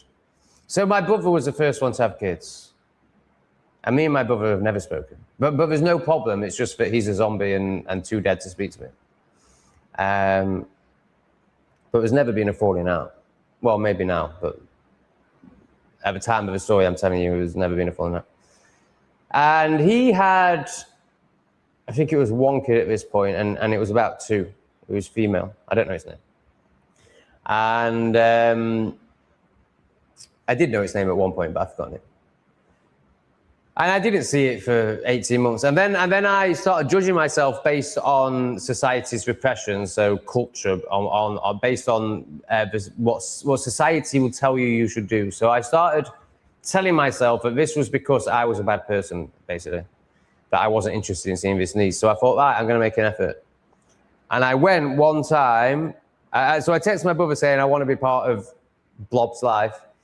And he said, okay, fine, but once you're part of Blob's life, you can't leave Blob's life. I should remember its name. I can't remember its name. Let's call it Sally. What a stupid name for a 3-year-old. So Sally, are there any 3-year-olds called Sally? There can't be any 3-year-olds called Sally anymore. So I'm going to have to change your name because I can't stop laughing. So Emily, if you're in Emily's life, and you've got to stay in Emily's life, so good parenting, well done, brother. Sorry, Lee. Yes, I'll do that. I went once, and I never went back. I've only had a son who I do know the name of because it's my granddad's name, Hayden. And Hayden's special needs, man. That actual special needs. So that's a bit embarrassing. And that's obviously not come from a greater extreme. That's come from the spactard that he calls a partner. Like it's proper special needs. So I wasn't interested in that, obviously. But, you know, like, this is the point. If my brother was conscious, I'd be much more interested in his children. But why am I going to be interested in repressed little zombie bots that are getting poisoned, that are probably going to be dead in 10 years? Like, what's the point? That's my feeling on it. Now, there's also the fact that me and my brother have never really had a relationship. He's only a half brother. I basically just see him as dead, as in, you know, how he shows up in life is dead. So there's that. But so it would be much more relevant to speak about my full sister, who I grew up with and have an element of respect for. But not really anymore because, you know, she's a liberal tard. Again, it's the same thing. Like, there's too much tardation there. There's too much, you know, like, I couldn't be an uncle that's any good anyway because she'd be like, don't do that, don't do that, don't say this, don't say that. You know, basically be a repressed tard. Don't say anything that's true. Don't inspire them. Don't try and get them to be free thinkers. We want little zombie children. Why are you having a bad influence? No, I'm not messing around with that shit. You know, you either want me to be the amazing uncle that I would be, or I'm not. I'm not at all. I'm all or nothing.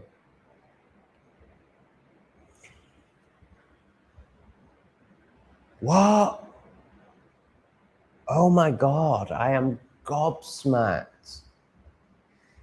So certainly on a practical level, one of the wisest people in the chat who eats raw meat, that's how researched this person is, that's how able to think out the box this person is, that's how able to go against society's conditionings and norms this person is, that he eats raw meat all the time, like not now and again, that's his diet.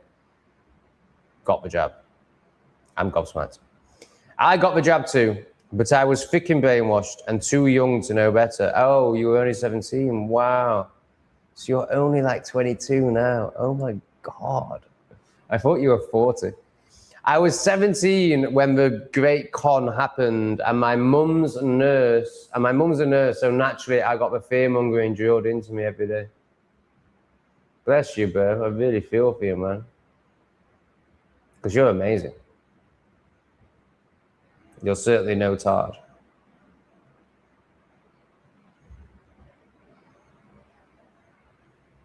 Yeah, I can really see how it happens. 17, mum's a nurse.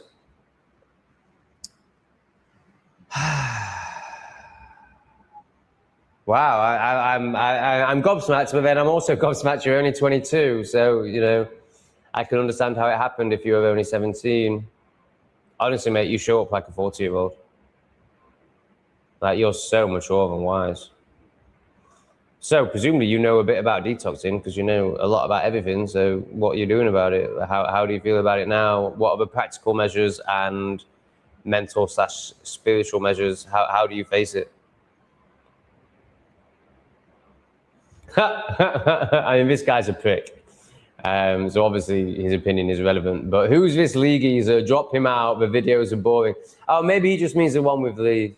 I thought he meant that it would have been funny if he was saying this live stream is now boring after Lee's effect, which I would agree with. But actually, this guy's just, you know, he's a full-on hater, so he's very repressed. So obviously, he doesn't understand a word that Lee says, and is here purely for dopamine hits and hatred. So obviously, he can't handle the Lee videos.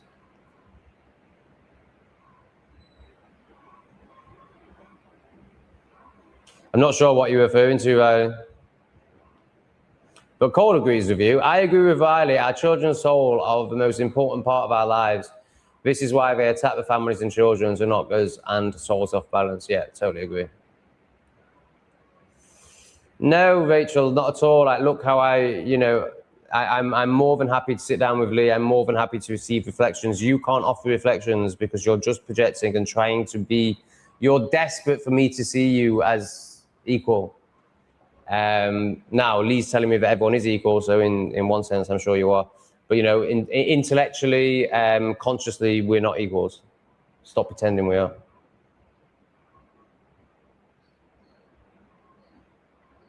Yeah, so Stephen was a pleb. You could relate to him. That's harsh on Stephen. He's not a pleb, but he's of the surface level, so you could relate to him. Lee is beyond the surface level, so you can't relate to him.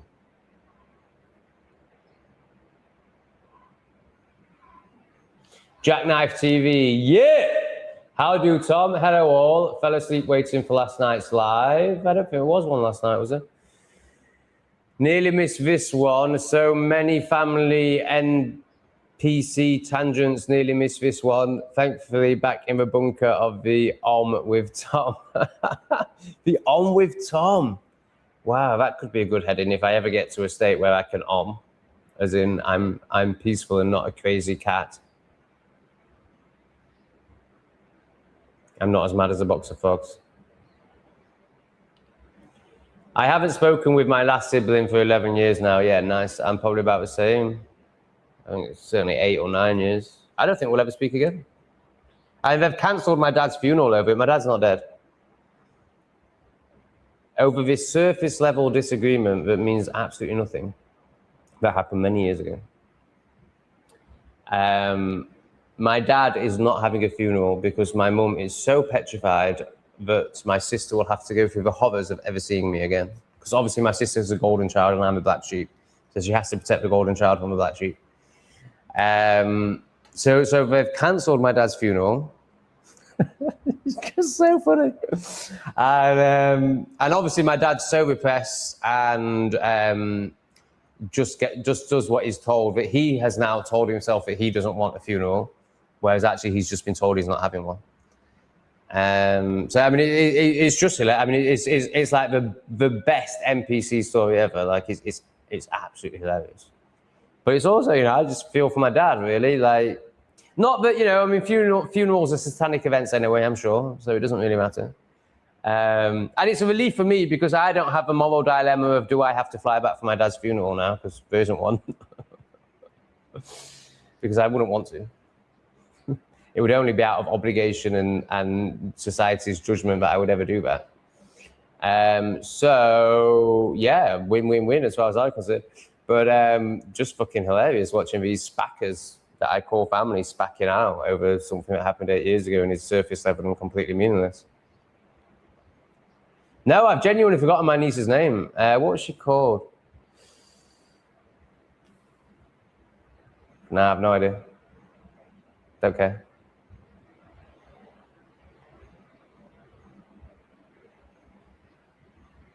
So just to let you know, Rachel, you're going to blow up very soon. You're going to fall out with me very soon. This is the start of it.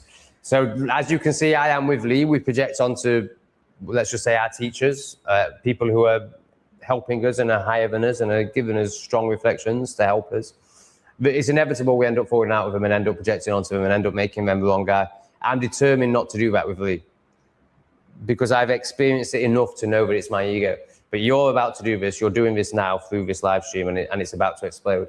So you're about to start hating me, and you're about to become a hater. I can. It's very obvious to me what's going to happen, and that's fine. That's your process. It's nothing to do with me. I don't care. Obviously, I'd prefer it if you weren't a hater, but it's inevitable. That's the stage you're about to go in. I'm telling you now, so maybe you can actually reflect on yourself and do the work and not do that. But it's inevitable that you are going to do that. Tom, I have the exact same scenario with my sister. I always knew she was going to weaponize her kids once they were born. I think she's jealous of the fact I'm not fake like her. Yeah, of course. Of course. It's just like Rachel now. Like yeah, no, okay, let's not use Rachel.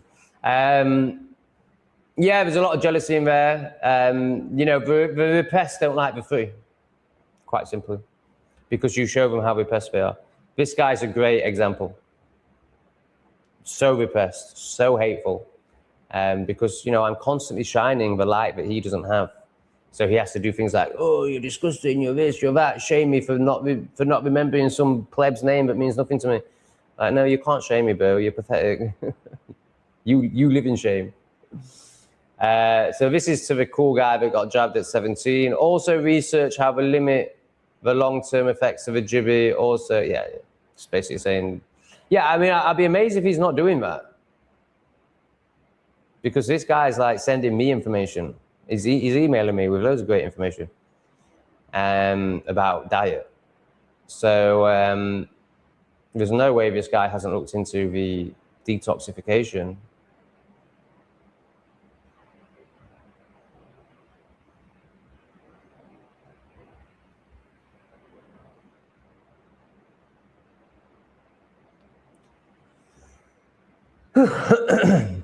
I think we're in the age of narcissistic personality disorder. Anyone on the spiritual journey is going to have a narcissist somewhere in their primary socialization. We're all narcissists. We're all socialized to be narcissists. Like the way society is now, it's so materialistic, it's so disconnected. You can't possibly not have some narcissistic tendencies being brought up in this society. So I find people that are obsessed with narcissists are the narcissists because they're living in projection. Everyone's a narcissist. All this story of I'm surrounded by narcissists. No, see the narcissist in you. That's why you're surrounded by narcissists. It's a reflection of yourself. Happy to answer your inquiry, Tom. I'm not a dad, and many reasons why not. Thanks for letting me know, bro.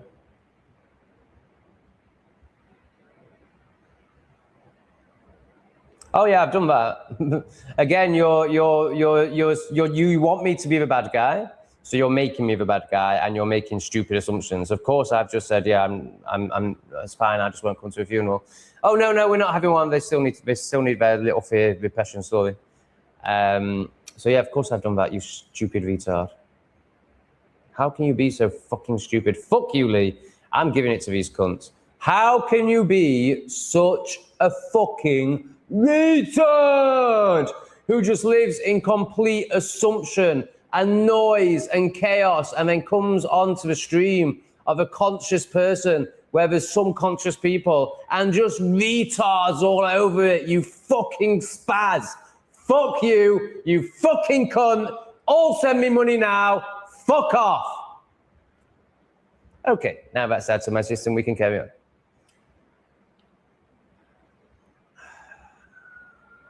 At least I love my family. At least I'm a good little robot. At least I'm plebbing right. Fuck off, you boring pleb. The straw wench is back. Straw wench, where have you been? We've missed your wenchiness. My sister is a libtard. She joined Antifa and started marching and chanting, smashing the fascists. Oh my God. Oh my God. Oh my God, how are you dealing with that? Debbie loves the fuck you all.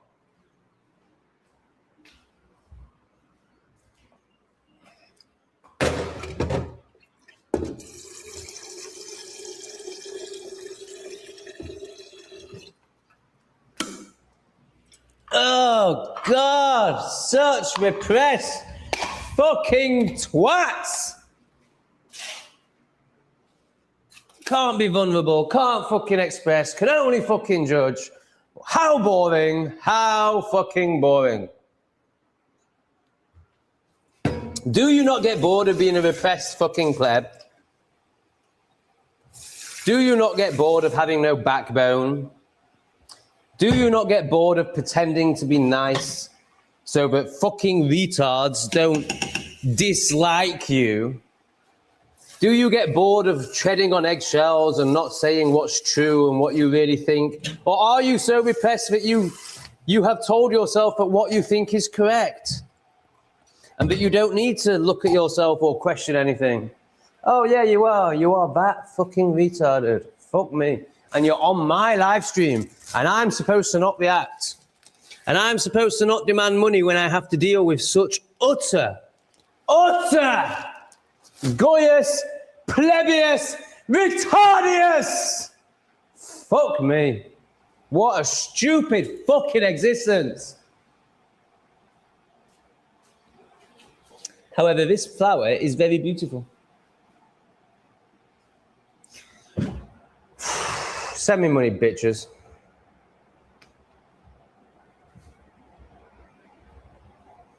I don't mean that. You're not bitches, especially the ones that send money. I'm exaggerating now. I'm trying to be funny, whilst also releasing a lot of anger. Jack, help me out, Jack. You're fucking great. Love it. I'm a big black bastard, and I have a 12-inch schlong. Sorry. Love it. I'm the biggest black sheep in my family. In fact, I'm apparently infamous, a legend in my lifetime.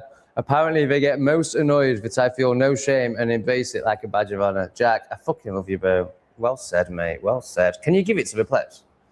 Because you're fucking on it. No, don't waste your energy on me. Jack, I fucking love you, mate. I just love you. Do you want to come and live in St. Meat for a month, Jack? Or for as long as you want. I assume that you don't have the means to do it long term, but you know, if you want to come and live here with me and leave for a month, email me. You're in. Or for as little 2 weeks or 6 months, whatever. David, I enjoy watching you have more balls than most to do what you do. Yeah. I definitely don't have any. I don't have many repression issues. But you know, it's also, you know, there's two sides to everything, isn't there? So yeah, I'm courageous and I have big balls, but actually I have really small balls. To say how big my cock is, my balls aren't very big. But metaphorically, I have big balls. But then there's also the lack of slowness, compassion, and care that comes with that makeup, that way of being. So I'm inviting more of that in for myself, and obviously when it's in for myself, it will be reflected in how I respond to others as well.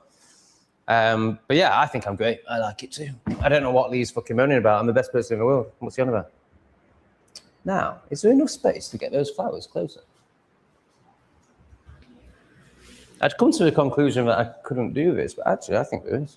And I think this is very important and worth interrupting a live stream for, and I know Igor agrees, and that's all that matters.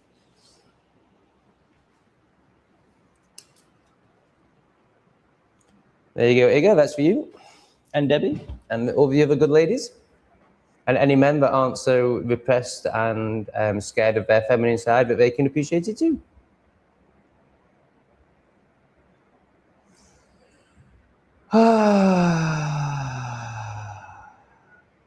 Yes, plebs piss me off. Tom is back in my house. I'm glad you appreciate it, fan. Justin will love it. Justin will absolutely love it. Tom, I am exhausted by dealing with plebs. Please help. Mate, I'm having the same issue, mate. I am having the same issue. Thank you, Justin. I really appreciate you. I hope you're not, you know, so repressed that you think that that's a gay thing and get triggered by it. I don't think you are. I love you for your support and your contributions to the chat. I'd probably suck you off too if you want. But that's not the intention. I don't have any neighbors. So fuck you, you projecting stupid little pleb that knows nothing about anything. Silly cunts.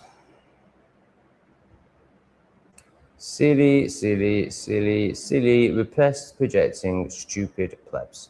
Everyone has narcissism. We wouldn't survive without it. But I don't believe everyone is a cluster B personality disorder. NPD is just a modern label for being demonically possessed. Totally agree. And I think everyone has attachments. I think everyone has a level of this. But of course, there are some more serious cases, which you've got a nice fancy label for. I'm not interested in labels. But yes, I agree with what you're saying. David loves the flowers. Well, how good are these ones, David? They are just the best. They only last for 2 days, sadly. But they are great.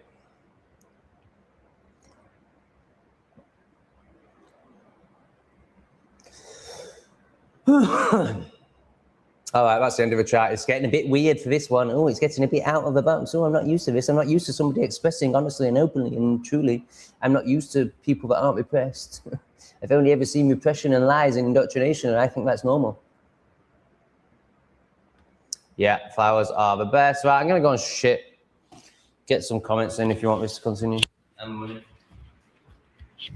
Oops.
Oh my God, that was never ending. That was horrendous. That was worse than the waterfall, the S waterfalls. You know when it's like really stodgy and just comes out in bits and never ends? I've still got half of it up my fucking tunnel. Because, you know, there's only so long you can sit on a toilet for. Especially when you're meant to be doing a live stream. Lol. Yeah, that was awful. And it burnt the chocolate starfish because I ate chili last night. What did I eat last night? Oh, I had Mexican last night. Oh, yeah. I was a right fat fucker. So after Beans died, I decided to just completely treat myself, as in, like, comfort myself. So for lunch, I had fish and chips, which is, you know, usually I just have rice and meat for lunch. But I had fish and chips. And then for tea, I got nachos and, how do you say it? Quesadillas? Quesadillas. Now, by the time I'd finished the nachos, there wasn't really any room for the quesadillas, but because I'm a fat cunt, I still forced 2 of them down. Got 2 in the fridge for lunch today. But of course, full of jalapenos. So the chocolate starfish is a boiled starfish this morning. And it was just so stodgy. And then I had to use the Asian bum gun to try and get the rest out, but I didn't really. So I think there's still a load of stodge up there. Which is no shock, seeing as I had fish and chips for lunch. And then Mexican stodge for tea. All right. No more donations, I should say. Yeah, I think we'll end this. Okay, where are we at?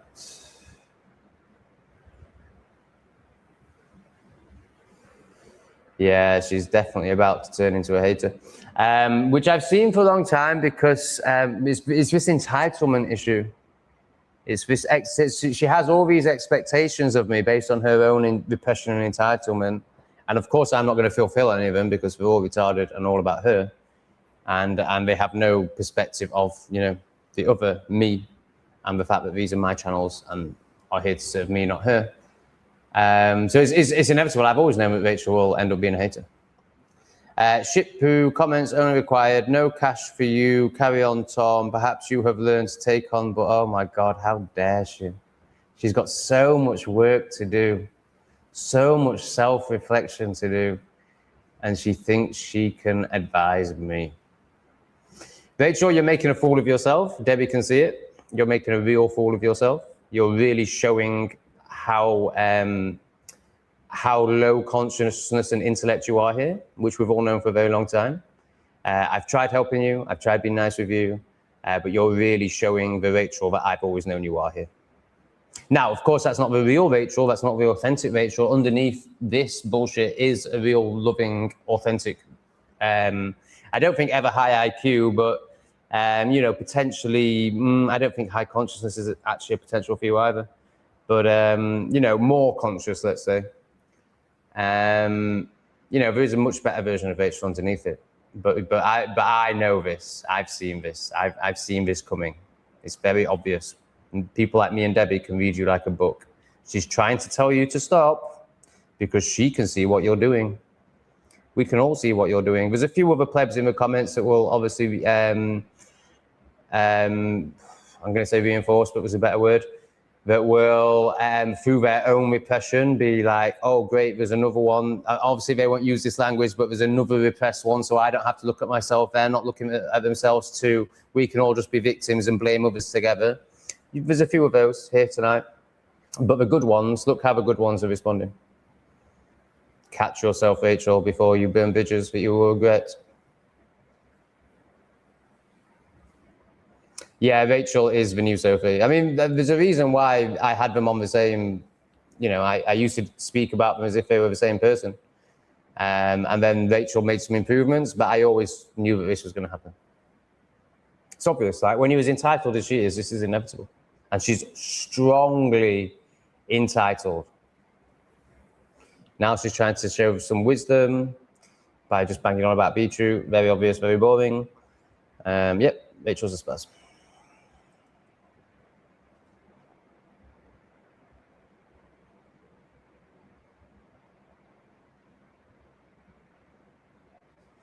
No. Will you return to the UK for a visit or not in the future?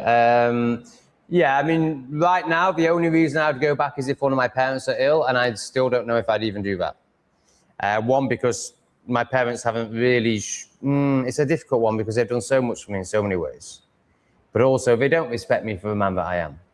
And they don't respect themselves. So what's the point in me going back? So let's say one of them gets ill, like, okay, there's something about being at your dad's side when he dies. Like, maybe, probably. But, you know, I think it's all just obligation and repression. I don't think really anyone would gain anything. They're not able to receive from me. They're not able to receive, full stop, so they can't receive from me. Yes, come on, man. Oh, you down there, are you? Okay. Where's CT7? No, I've not even seen him this morning, other than when he was on the circle. Buzz, buzz! See that, normally he'd be around my feet straight away. Oh, I just can't do this life anymore. I just can't do it. It's just crap.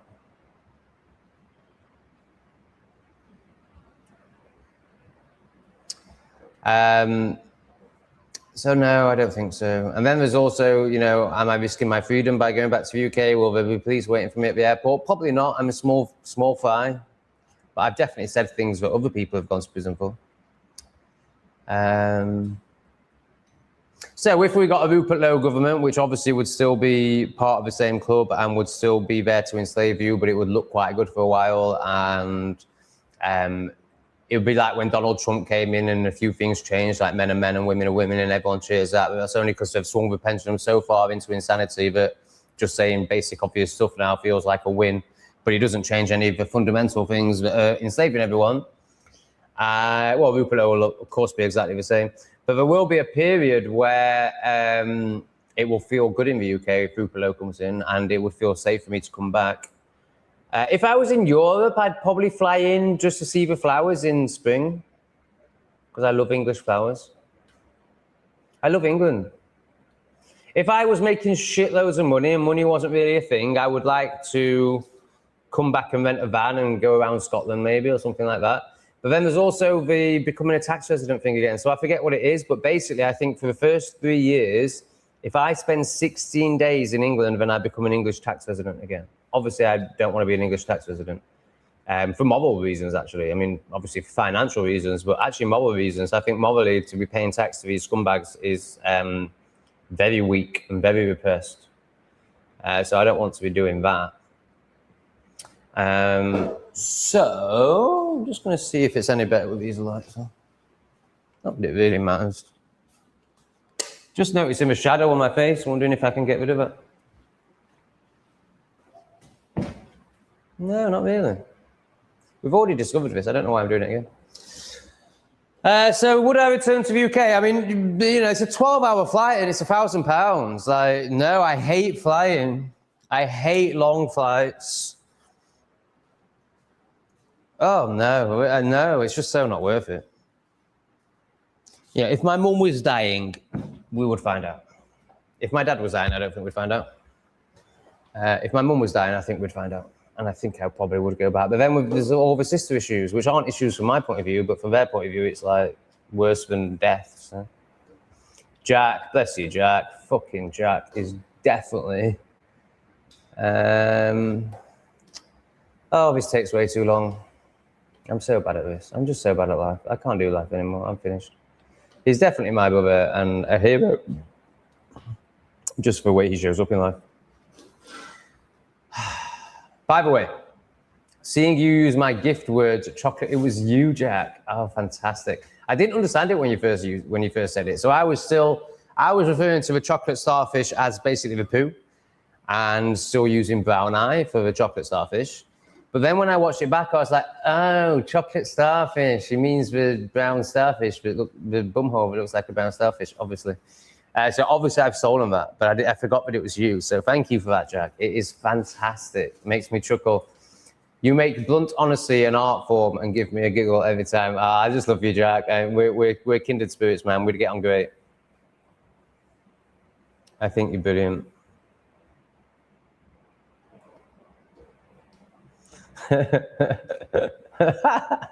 Where is he? Is he having a smoke or a poo? It was a poo. A smoke might happen soon.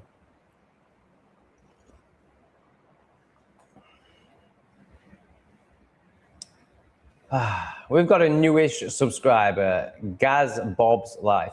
Good start, good name. Newish subscriber here. You're right, Tom. Very good start. Will be obvious shite around us, and we're expected to put a mask on and pretend everything is okay. Fucking mental, isn't it, mate? Mental. You're literally getting invaded by stabby, rapey animals, and like, it's racist to have a problem with that. It's just fucking bonkers. Oh my goodness, I can't cope with this life for much longer. Yeah, I think this is an issue too. Rachel has a drink problem. More night goes on, the worse she gets. It's a pattern. Yeah, I'm only just starting to see that. I've seen the psychological side very clearly and strongly for a long time. I didn't realize she was an alcoholic, but yeah, the evidence is there. Would donate, but I'm really tight for money, so I hope a thank you for the streams. Okay, yeah, of course, mate. I don't want anyone to donate that can't afford to donate. And there's other ways you can contribute, like the way you do with great wisdom and just great contributions. If you're not able to do that and you're a bit low intellect, then that's fine. We don't judge you, just like the stream. But yeah, Jexvin, no issues, mate, no issues. Your comments will be brought up every time, no matter what. Yeah, alcohol's disgusting, absolutely disgusting. And of course, you know, if you need alcohol, then you're vibrating very lowly, and there's no judgment in that. It just is what it is. You know, it comes from the Greek word for flesh eaten soul for a reason. You know, because that's literally what it does. But of course, if you're in deep shame and deep guilt and deep fear, then once again, I don't have a vibration chart. Then you will be vibrating with alcohol or maybe H or crack. Someone called Chill Channel has made a video about NTS. No, over Chill Channel. Yeah, I'm not interested in that, mate. It's just some retard pleb. They've done many videos about me. I've not watched any of them. When we did the first one, I had the first two moderators, which were very intense on it, you could say. And they watched it and they sent me a few screenshots saying that basically they're just they haven't got anything, you know, they're just criticizing to try and, because that's what their channel is, you know, they can't create content themselves, so they just take other people's content and criticize it. And basically the best they had was a few screenshots of me pulling facial expressions that they said looked demonic. So it's a complete joke. It's just hatred. It's just a hater who's created a whole channel based on hating people because he can't create his own channel. Yeah, I went for it, didn't I? See, this is the thing. If you suppress stuff, it just fucking pops out. This is how the shadow works. So I am starting to think that Lee's wrong. Obviously, I know Lee's not wrong. I'm just in deep resistance. But also, it's been way more boring tonight, right? It's usually more fun, right? It's usually more fun when I'm excited about money and therefore excited about the chat.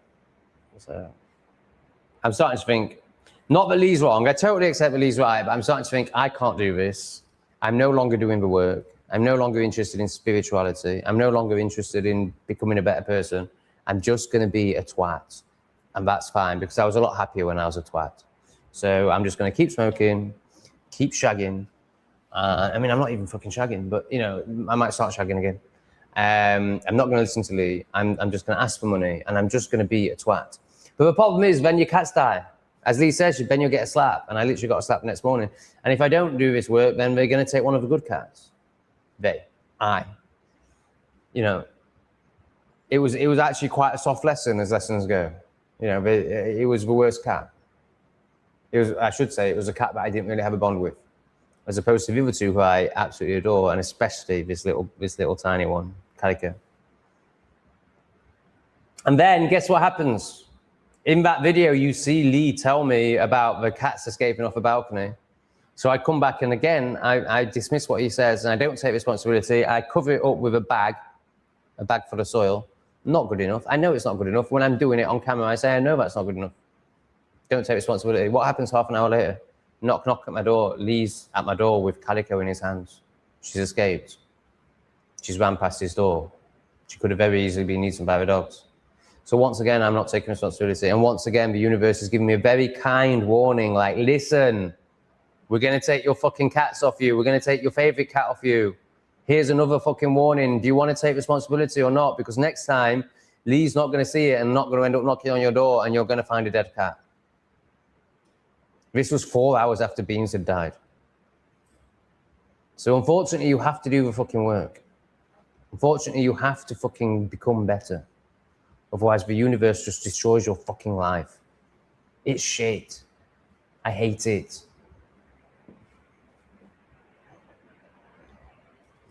The thing is, Tom is on his journey, as we all are, and anything he has taken from his conversation with Lee will take time to take in. It takes time to change.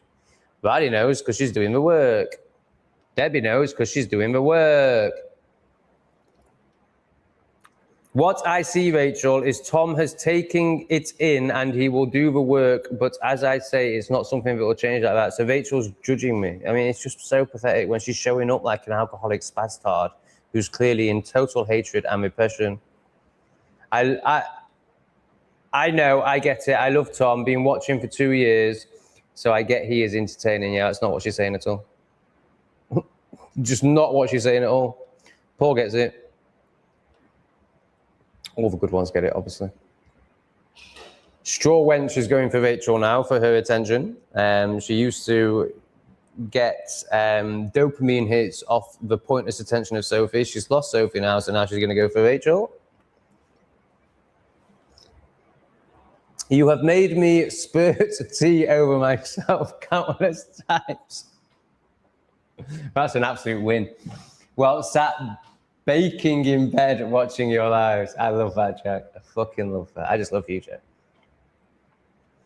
And I'd like to say not in a gay way, but I think it could be quite gay if you're good looking. Okay, so Rachel drinks gin and tonic now as I'm on a diet and wine is calorific. Healthy living.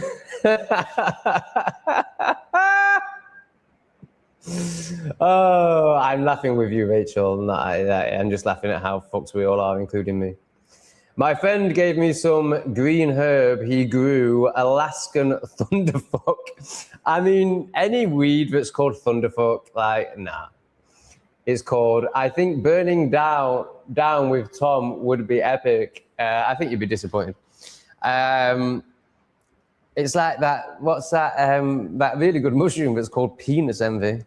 It's like, why do we give these amazing medicines these horrendous names?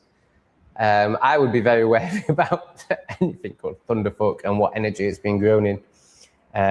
But, you know, also these names are just names. I love you, man. Yeah, I'm very open for people coming to say and beat, but they have to have met themselves.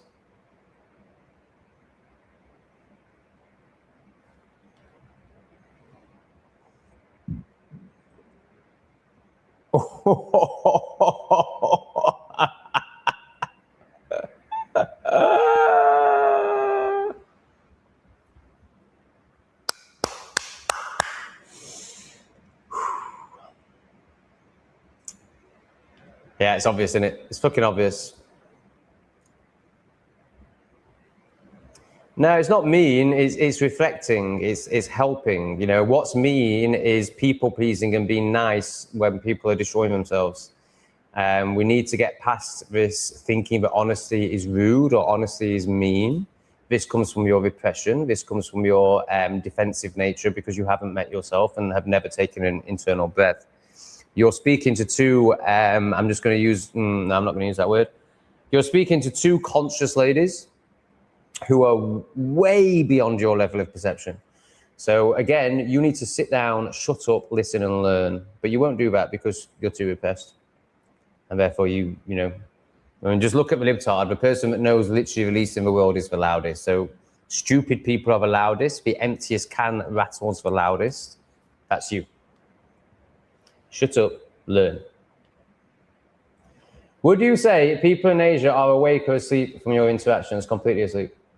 100%. Land of NPCs, but I love them. It's shite in England. This is no place for free-thinking, freedom-loving people. It's a workhouse for zombies. Yeah, how are you going to get out, Gaz?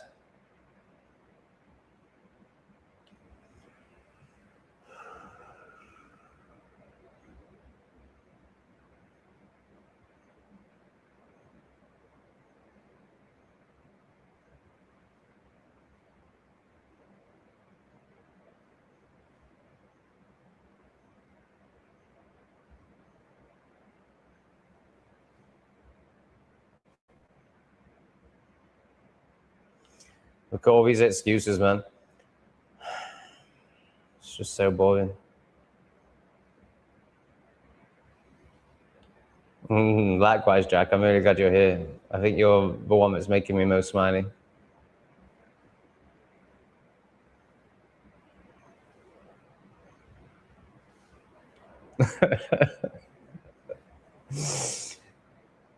Debbie to Rachel. My point is you're yelling at Tom. He should learn, yet you get pissed every night. It makes no sense. Yeah. Oh, I'm so glad we're at the hate stage with Rachel. I've been waiting for this. Like, this needs to happen. Like, she needs to go through this. It's so obvious that she was always going to become a hater. Like, she's got so much entitlement in her. Like, it's impossible for her not to become a hater. And so little consciousness and ability to self-reflect. So I'm glad that we're here. I'm glad that we're going to get this process done. And that process may go on forever and we may never see her again. That's fine. Or, you know, hopefully for her sake that, you know, she'll process it and then come back as a better, less projective, repressed person. But it's good that it's happening because it's just, you know, we've just been waiting for this. You know, it's just like she can't make any progress until she goes through this. Hopefully she gets ridiculed and shamed enough for her to be humiliated and embarrassed enough to do something about it. Daz is finding it cathartic. I'm at the bottom of the chat, guys, if you're wondering why I've slowed down and stopped. I guess we're going to end the stream. How much money have I had? Even though that doesn't matter. Of course it matters, it's all I care about. Right, so 7, 9, 29, with visuals, we'll call it 30, 32, 34. I should be showing all these people. 34, 44, 46. Wow, this is great. Oh my God. 66. Cool. Let's try and do the 3. I need some more comments though.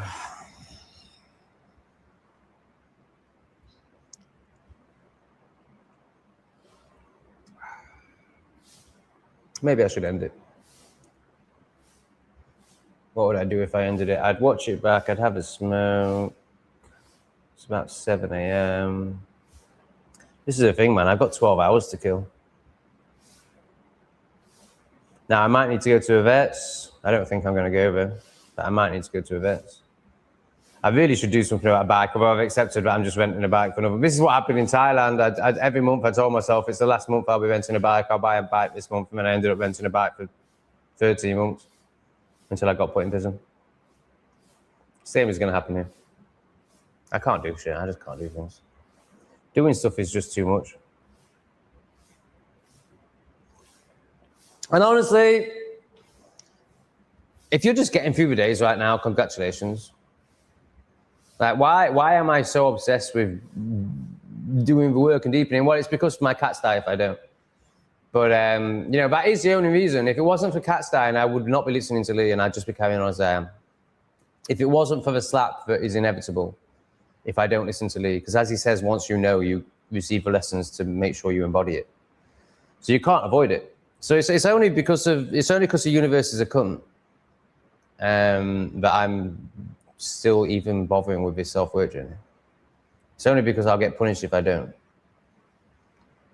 Because honestly, I just want to wank and smoke my way through the day. Yeah, I can't think of anything more worthwhile than that, other than maybe snorting an 8-ball and getting fisted. That is still the peak experience of my life. Maybe I should do that again. I haven't done it for about 7 years.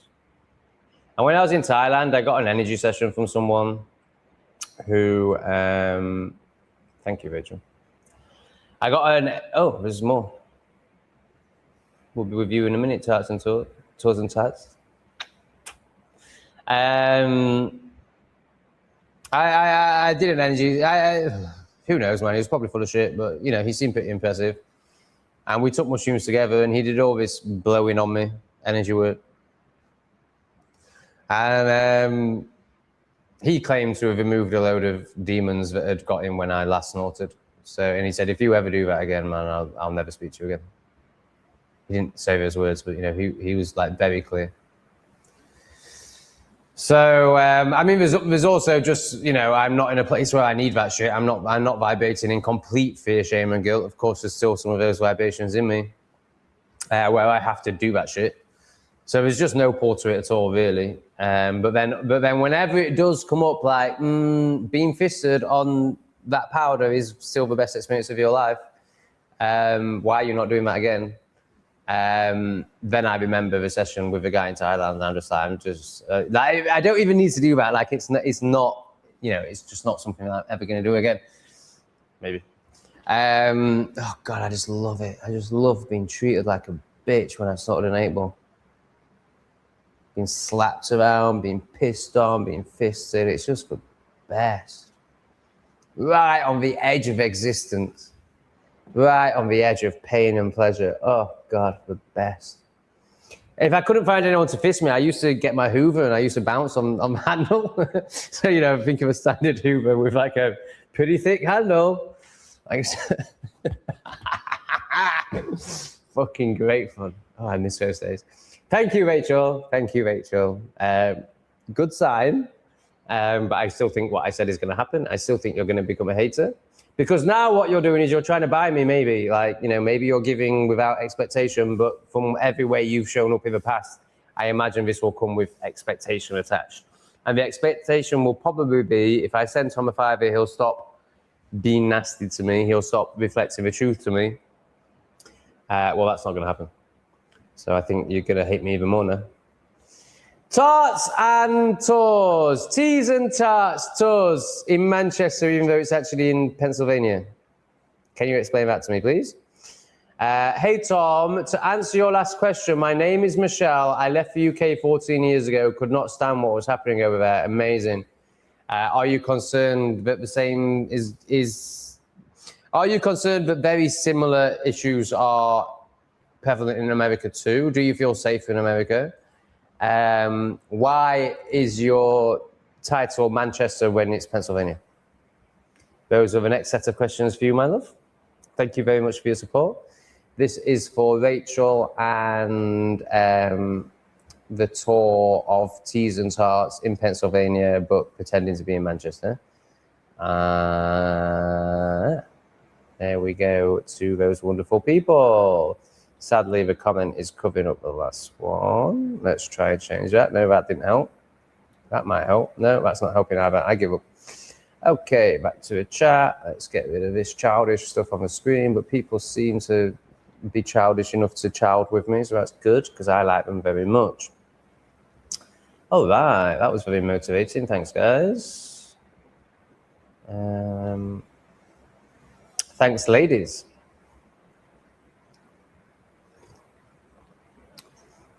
What are we talking about? Where are you from, Daz? You sound very Yorkshire, or at the very least working class. Both two things that I love very much.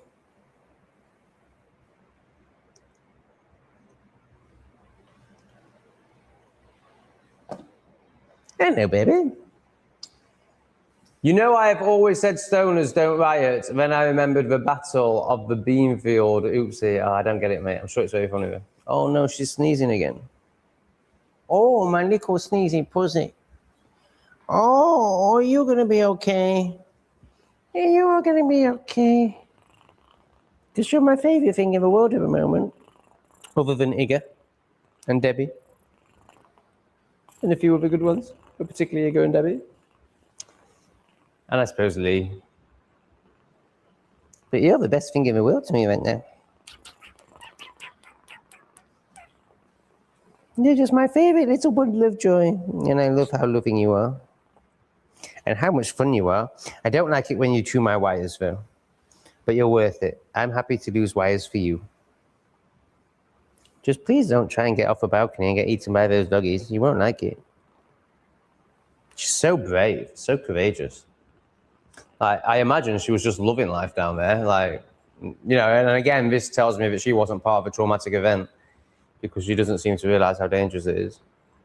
So brave. Like, she's, of all the, what was 3 cats, she's the only one that's gone beyond the balcony, and she's like a third of the size of the other 2. And then she's just running around without a care in the world. I mean, how would she have got back if Lee hadn't found her? Like, I mean, obviously she'd have got killed by the dogs, but let's say she hadn't got killed by the dogs. Like, I don't know if she'd have ever, if she'd have known how to get back, because obviously she can't get back onto the balcony.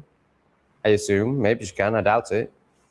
She doesn't know how to. She's never been up the stairs before. She doesn't know how. Well, maybe I don't know. Maybe cats are more intelligent than I realized, but you know, she's never experienced going from down there to up here and would know the route. Oh, you're very sneezy. You're very sneezy. Oh, for fuck's sake. What does AI say about sneezing cats? Oh, obviously it's just going to tell me to go to a vet's because it's a woke, cautious piece of repressed shit. Without being a woke, cautious, repressed piece of shit that just tells me to do the most cautious thing every single time, can you tell me about cats sneezing? Is it something I should worry about? I have a kitten and it's been sneezing for 24 hours. What's going on? Is it going to die? Try to answer with an open, trusting, non-repressed perspective, please. No, your kitten is almost certainly not going to die. Wow. That's a good start. From a 24-hour bout of sneezing, take a breath. Cats sneeze just like we do. It's normal physiological reflection of a nasal passage. Oh, I don't need that much detail. What's going on? When a kitten starts sneezing repeatedly, it usually boils down to 2 standard environmental irritants. Kittens are low on the ground, dust, yada, yada, yada. The kitty cold, fantastic. No, it's talking about recent vaccine side effects. You mean the effects of jabs that we call side effects? No, they're the effects. And is it something to worry about? Right, no, 24 hours. What matters is context and appetite is good, energy is good, no discharge, breathing is good, how to handle it, chill out and monitor, give it another day or 2. Okay, great. What if it was still coughing in 5 days? What would you say then? If a sneezing or worse, a cough is still hanging around after 5 days, the calculus changes. At that point, it's no longer just a random bit of dust. All right, we don't need to read about that. So it's not going to happen. Rachel is still trying to buy my friendship. I mean, is donating wonderfully and with love. No expectations required, Tom. Money sent with love for the cats. I will never be a hater, just a pisshead twat. Oh, that's amazing. Escaping sleep paralysis. Well, that's amazing, Rachel. I think you will become a hater at some point. I think we're very close to that. We'll see. I hope I'm wrong. But also, I just hope that you have the fastest, most powerful process that serves you the best. So if that means you need to hate on me for a bit, that's fine. I really appreciate your support. I really appreciate your love for the cats. Hopefully I won't have to spend it at vets. And hopefully, I'd like to buy them some toys. But will they play with them? Now they play with, can I show you this? They play with this quite a bit. So this dangles off the table. They like that. You know, I can't help but be a bit of a Scrooge when it comes to toys because they like leaves. Like, you know, they like a crispy leaf more than any £4 toy that I've bought them. But at the same time, Rachel's giving me money for cats, so maybe I will go and buy a new cat toy. You know, I'd kind of like to buy a new... But then, you know, I don't need to buy a new sketching post. It's just my shopping addiction. I don't think the cats actually need anything. This is the thing, but I want to buy the cat stuff. But now, there is this tube thing in the pet shop. Yes, hello. And they've got quite a lot of them, so I imagine people buy them and cats love them. But, you know, I bought a cat bed, and, of course, they've not gone in it once. So I'm scared that this will happen with a tube. But something I could buy is like, it's like circular. And it's got a hole in it where they can enter and then they can run around this tube. But I mean, it looks pretty boring to me because, you know, it's not very big. Like once you've experienced the tube, you've experienced the tube. But that's obviously from a human perspective. The cats might love it. And they do like being in things, don't they? They do like enclosed spaces. So cat people, so Rachel and Riley and anyone else who wants to get involved, do you think it would be worth spending about £12, bearing in mind, you know, well, minus YouTube's cut, £7 of it is Rachel's money, on a tube thing? Like, will the cats use it basically? Do they like tubes? Do they like running in circles and being in darkness and enclosed with a little opening where they can pop out and go, hi, I'm a cat, and I'm going back into the tube now? Can you answer that with a super chat, Rachel? Or no, I'm joking. Just stop it. I think you need a hobby, Tom. Like what? Can't do any sport out here. It's too hot. Sport is the only hobby that's worthwhile, in my opinion. Now, that's not true. Of course, reading, sewing, art, very worthwhile, but I'm way too manic for any of that stuff. So sport is the only one that serves me, and it's too hot to do that. So, like, there's a badminton court in the garden. Can't use it. Unless I can find someone that wants to play badminton at 5 in the morning, but I'm usually chatting to you guys at that time. So hobbies, again, it's just avoidance, isn't it? Like I'm learning to be and learning to not avoid myself. So I don't want to, from a spiritual perspective, from what's happening here and where my life is at, and clearly what's happening. I'm living with Lee. I'm living in a country where it's too hot to really do anything, but I have a great environment for doing nothing. You know, this apartment and the grounds and the gorgeous energy of Cambodia, particularly Siem Reap. So I think, other than sport and trying to work to get rid of these tits, and obviously adrenaline and dopamine and all that, I can't see any reason to take on a hobby other than to distract myself from the work that I'm here to do. So that doesn't serve me. And then there's just the fact that everything's really boring. Honestly, I just want to smoke and wank. That's all I want to do. But my dick won't work anymore. I'm 41. So, you know, the most that I can do is 2 a day. If I do 2 a day, my balls are hurting. If I do 3, my balls are really hurting. And I get sores on my penis. So it's like the only good thing in life is agony. I want to die. Rachel, how do you feel about me spending the £7 on a Venboy? I'm only joking. I don't want a Venboy. Oh God.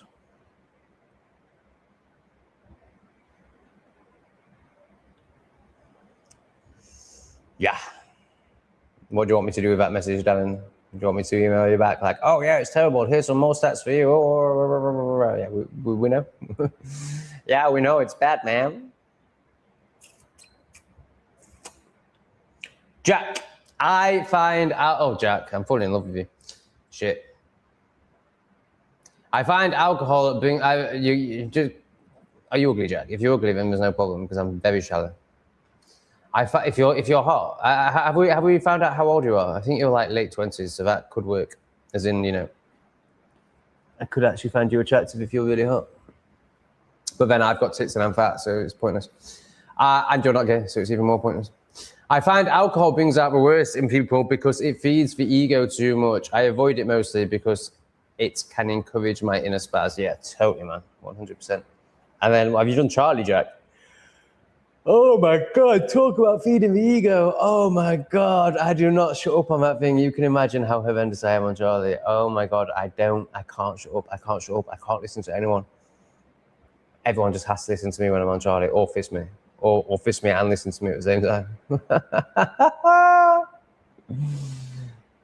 Yes, it was very thoughtful. Rachel has a great heart. Maybe I'm wrong. Maybe she's not going to go into full-on reaction. I still think I'm right. Rachel to Jack, this is going to be good. This is going to be so good. It's like two of the absolute best ones speaking to each other. This is going to be so good. I agree. Some of the things I have done whilst drunk would make the most open-minded person shrink in Hammer. Rachel, have you been fisted up the asshole too? You're depraved. I'm going to shame him after he's just told us that he's got fisted by up the asshole when he snorts an 8-ball. This guy clearly can be shamed by me. No, I've just told you stuff that for you would be the most shameful stuff in the world, and I've done it without batting an eyelid, and I care what none of you think. But you're so repressed that somebody saying this to you, would you be like, oh, I'm so offended. Oh, this is such a big deal. I'm going to make this my whole day about this. So you think that I'm going to be the same because you can only perceive from your level of perception, which is very low. Oh, let's just get a few of these on for you. Very, very, very low.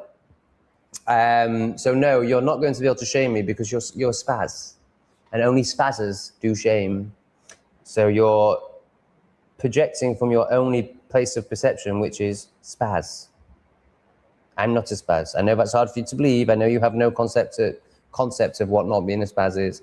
Right, we better get these off the screen because we're now moving to tours and tarts of Manchester, but actually Pennsylvania.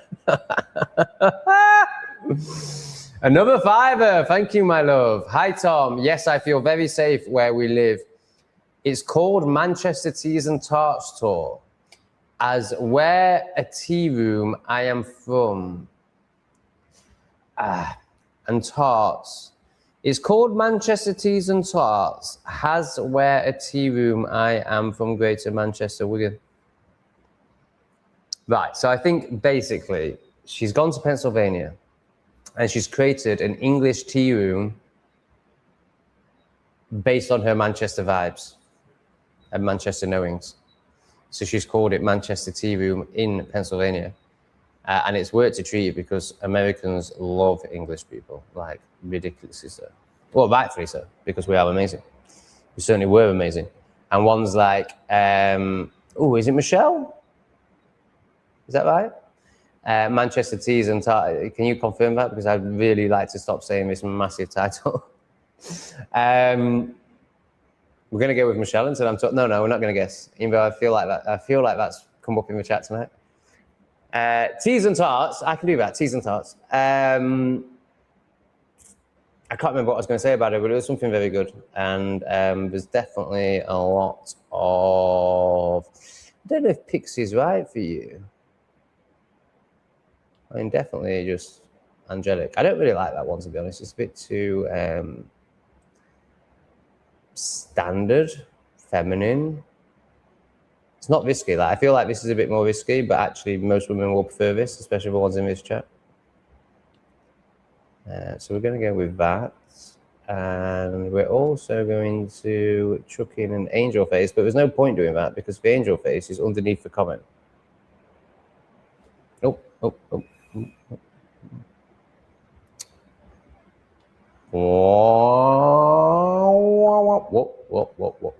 What? That's the new position for the angel face. Fantastic. That's one of my favorites. I really like that angel face.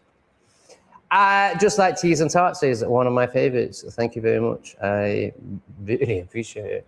So it does seem that Lee was right. It does seem that you don't need to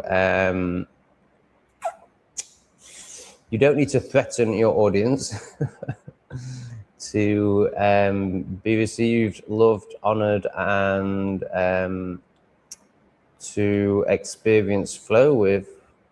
Yeah, this is quite remarkable. This is quite a big moment for me, actually. Why am I not happy about it? Why am I feeling resistance? Not to this, obviously. I'm not resistant to money. I'm resistant to this concept of flow and trust, I think. Or the new level of it that I'm about to experience. Why am I so scared of it? Crazy, isn't it? Because intellectually, I can obviously understand that that's where I want to go and that's going to be better. But there's this part of me that's just so obsessed with control and the story it has of this is how you make money. When, you know, you're all proving that That's not true. I should be like, oh, right, that's great, but I feel resentment.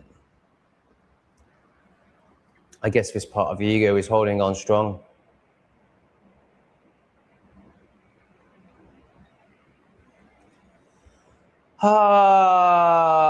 Hey, Pedro, good to have you with us, brother.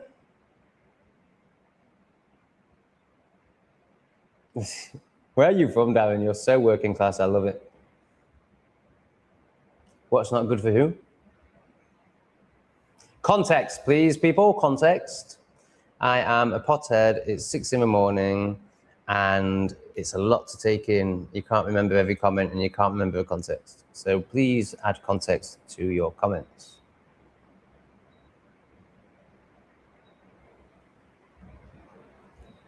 Is someone called Sugar spazzing out? Seems like it. Oh, right, yeah. Sugar, I think Sugar is a proper spaz. Or maybe not. It looks like they're taking responsibility. It looks like they're able to reflect and be accountable. That's good. Oh, wow, yeah. Wow, this is looking good. I don't know the context. I don't know if, is Sugar someone I've ripped apart? I'm not sure. But Sugar looks good to me, just from based on those two comments. Battle, so just to confirm, Sugar, I don't know where you are and who you are and anything, but there's nothing wrong with being wrong. If you can take accountability over being wrong is the teacher. What people like Debbie and is it Riley, whoever you're communicating with, wish to see for you, and it is for you, not for them, is you know, a more pleasant life experience, and that's why they're calling you in. It's not calling you out; they're calling you in. And it looks like you're receiving. So that's wonderful. Fantastic.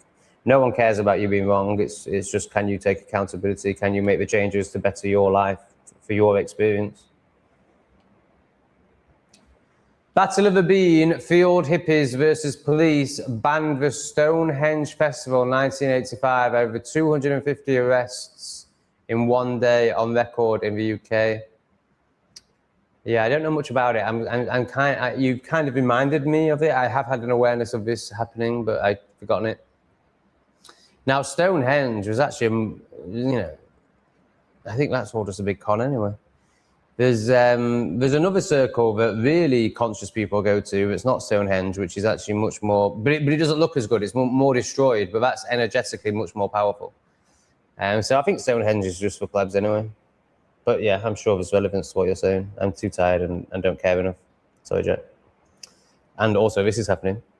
Thomas Shattock, thanks for your great content. Have a beautiful day. Thomas, you are an absolute hero and are massively appreciated. Thank you, bro. Really appreciate it. This was quite a... Fucking hell, we've got the same problem again, haven't we? This was quite a big stream for me in terms of, oh shit, the bed.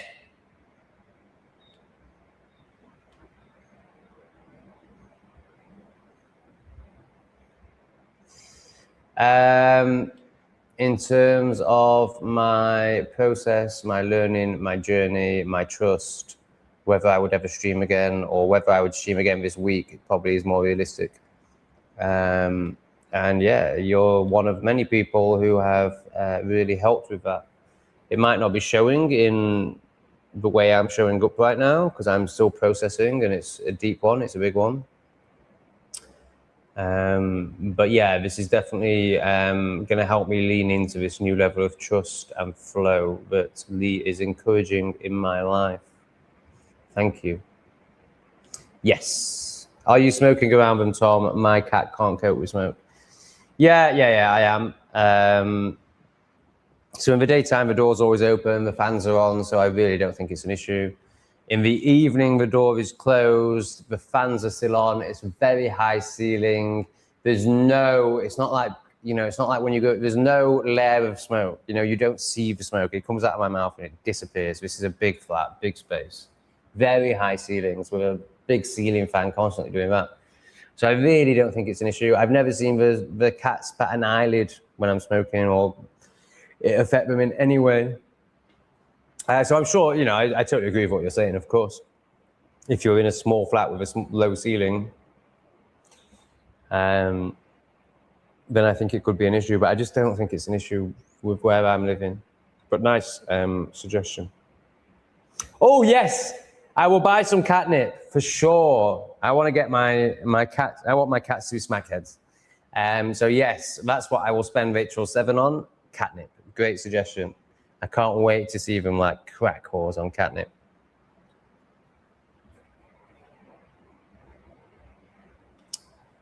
Yeah, I don't know the context, Riley, but that's where you learn the most of the irony. I think he's speaking in. I think Riley has experience of the journey, and he's basically saying, you know, the hard bits are where you learn. Very true. I have never had COVID because it doesn't exist. Oh no, we didn't like that bit. I have never had COVID. My daughter and man have had it. Really? Are you sure we didn't just have the flu? I've drank after them while they had a fever and never had it. Great, you got a good immune system. Do you think it's interesting that in 2021, all flu cases, so every year the UK gets basically the same number of flu cases within 10,000? I believe it's about 60,000. I could be wrong, but I think it's about 60,000.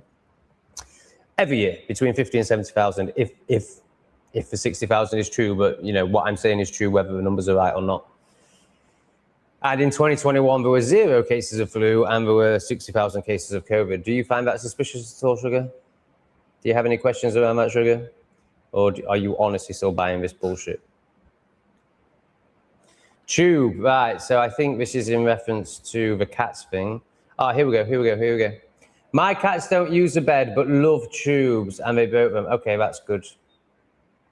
I've got a scratching post. I usually have it on the sofa behind me, but I haven't bothered because CC7 is miserable, and this one's just obviously going to be on my lap because it's all it ever does, which is amazing. Cats always need cat food and cat litter, Tom. All goes to cats. So I use soil instead of cat litter, just so it's cheaper. Seems to work fine. Yeah, I know my cats need feeding.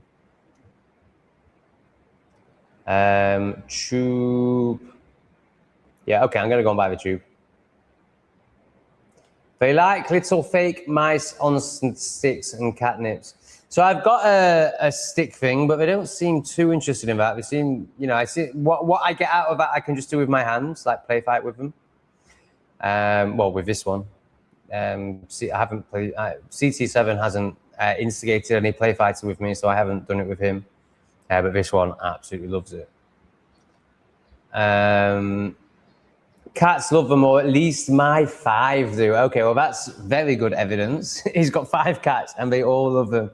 As if Cole's got 5 cats. Of course he's got 5 cats. Right, so this is a big thing for me. 3 cats felt really good. Then obviously this has happened for a reason. So there's many possibilities. You know, it's for my responsibility, that lesson. It's for these 2 cats to get on better. And maybe I'm not meant to have 3 cats. Oh my God, I'm a bit embarrassed to even tell you that I'm thinking about doing this. So obviously this one is female and CT7 is male. So do I rush out and get this one spayed? Do I ask AI when I need to get this one spayed to make sure it has no kittens, or do I have kittens? Now, how many kittens are usually in a litter? I think about 4. I don't know. Maybe it could be up to 8 or something horrendous. I definitely don't want 10 cats. But if 3 or 4 were to pop out of Calico,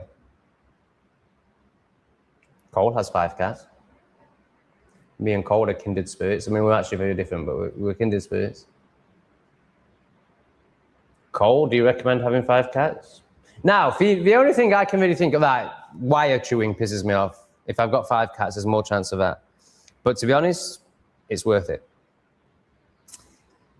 Last night I was watching calicoing around, chasing leaves and stuff. And the joy it brought for me, like just watching her. I was like, if I had another 3 of these, like surely that's just 3 times the joy. Because I just love it. You know, I love flowers. I love just looking at flowers. Well, imagine a cat. Like, it's so much more entertaining. Now, the only thing I can really think of that's a negative is feeding time. So when I had 3, I would get 2 bowls for the 2 bigger cats, and I'd get them both looking at the bowls, and then I'd chuck them in different directions. So they'd run to the other sides of the rooms and they'd focus on that food. And then Calico, like a spastard, wouldn't understand the pattern that happens every time where once they're out of the way, you're going to get your food. Instead, she wouldn't trust that and she'd run to one of their bowls. Obviously, she's going to get bitten. So as she runs, I grab her and pick her up, and I have her bowl of food in the other hand, and I drop her and the food on that table. So there, the other 2 were eating down there and she was eating there. So if you've got 6 cats, how do you manage that? Or 5? If you've got 5 cats, how do you manage that? That's the only reason I can think to not get more cats. Now, the other reason is because these 2 cats are amazing. These 2 cats are sensational. Like, do I need another cat when this one is on me all the time? And CT7 is also very loving. Would it affect my relationship with these 2 cats? Would it stop them being so loving? Would it stop me appreciating them so much? That's another thing to consider. But I think CT7 and Calico should have babies. Maybe. I haven't decided yet. Now, there's also the fact that do I really want, because there's an abundance of cats here. If I went onto expat Facebook and said, I'm looking for 2 cats, I'm pretty sure I could get 2 cats that day for free. So really, I should home some cats that already exist rather than bringing more cats into an environment that probably doesn't need any more cats. But also, Calico and CT7 are great, and I'd like to see what their babies will be like. Presumably, they'd be very loving and playful because they're very loving and playful. I don't know. I don't know how cats work. Cole, how do cats work? Riley, how do cats work? Debbie, how do cats work? No one cares about hamsters. Hamsters are crap. Unless you've got children, what are you doing? Just cruel. Why would you keep a rodent in a cage unless it's for a child's benefit? Then you could possibly argue it's worthwhile. Yes, David. Wow. Thank you, man. I'm getting some super confirmation today. Okay, Lee, you are right. You are right. I already knew you were right, but you are, clearly right. Probably made more of this stream than I do most other streams. Thanks, guys. Thanks for being so giving and showing me that one can operate in a more loving way that's less manipulative and less narcissistic. I think sugar's quite good. Why have we all been giving sugar a hard time? I was giving sugar a hard time. I think sugar's quite good. Tom, buy those pretty cat shelves you put on the wall for them to walk and lay on, and they could look like decorations. What the hell are you talking about?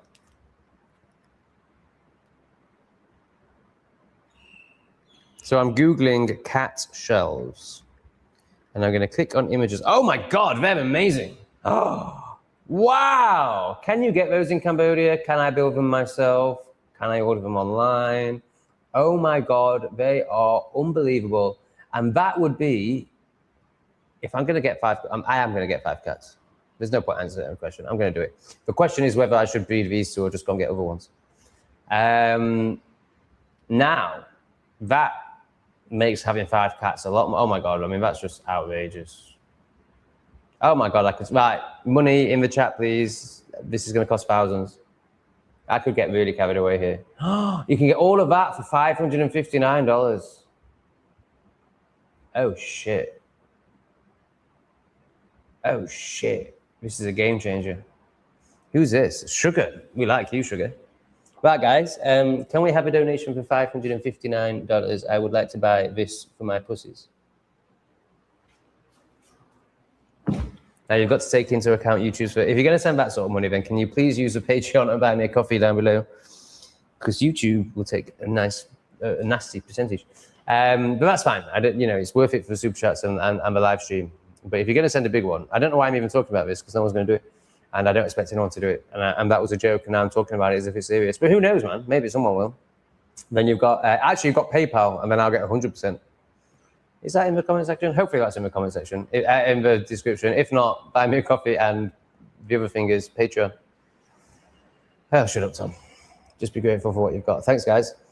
So I'm now saving up for a Tesla machine and a load of cat wall furniture. Wow, well done, Sugar. That was great. I didn't know that existed. Like scratching posts coming out of a wall. Fuck me. Oh my God, I'm going to get 12 cats. Right, how do you feed 6 cats? That's the only other thing. Now, so I was thinking about this last night. I think what I would do is I would get the 6 bowls ready. Obviously, any that tried to jump on the side, I'd bat them off, so they learned that they couldn't do that. And then I would take the two bowls to the bedroom, and the strongest 2 cats would run into the bedroom. I'd chuck them to the other sides of the bedroom and close the door, so that was 2 dealt with. And then I'd basically be able to do what I'm doing now with 4. Does that sound like a good tactic? You need to scramble an egg every day for a little tortie. Get her beefed up. All right, great. I'll do that. Thank you. I've not done eggs yet. I've just done offal, chicken, and yeah, eggs is a great idea. See, why do you think I should cook it? Because if it's raw, it's not as edible. Like, would you not just lick up a raw egg? So I think cooking food for animals is definitely retarded. I think maybe even for humans it is as well. But definitely cats shouldn't be eating cooked food, and obviously there's more nutrients if it's raw. So why not just give it raw? Is that you being a bit repressed and special, like everyone is? That's not a criticism.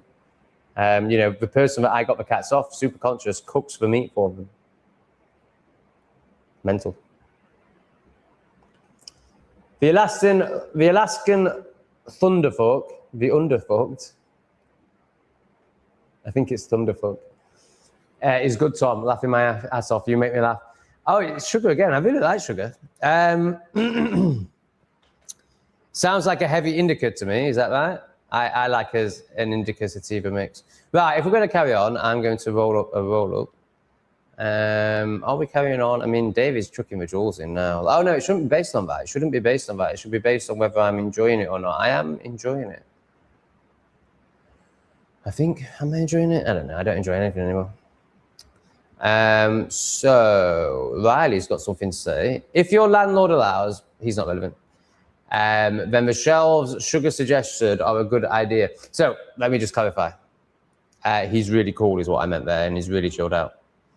They do love them and also give them somewhere to jump up away from dogs should one manage to get into your flat again. Yeah, great. Really agree, Riley. Well, it's not about agreeing. I'm learning from cat people. Thank you.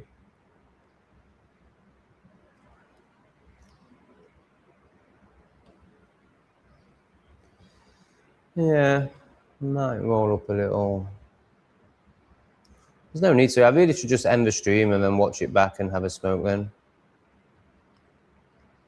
But I have nothing to do today. Other than maybe cat stuff. Where's CT7? Buzz, buzz!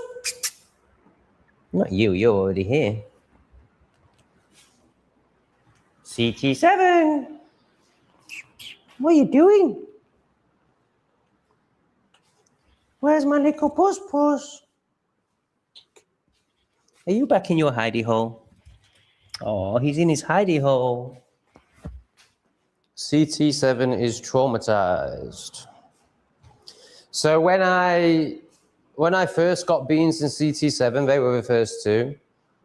I thought I lost them. I thought they'd escaped. And they were in this little cupboard. Their little safety place. And as they came out of their shell and realized that I wasn't, you know, a horrible person with trying to kill them, and I actually loved them and was feeding them, you know, so basically as they acclimatized to a flat, they would sleep in there and then be cat around when they were awake. And then the last 3 days, they've ditched that and they now sleep on the sofa. So obviously that's a sign that they're very comfortable and very happy here. Now CC7 is back in there for the first time in 4 days. So he's obviously very upset. Bless him. That sucks. Maybe I should go and get his other sister, Shiloh. I think he got on with Shiloh really well, apparently. So maybe I should go and get Shiloh for him.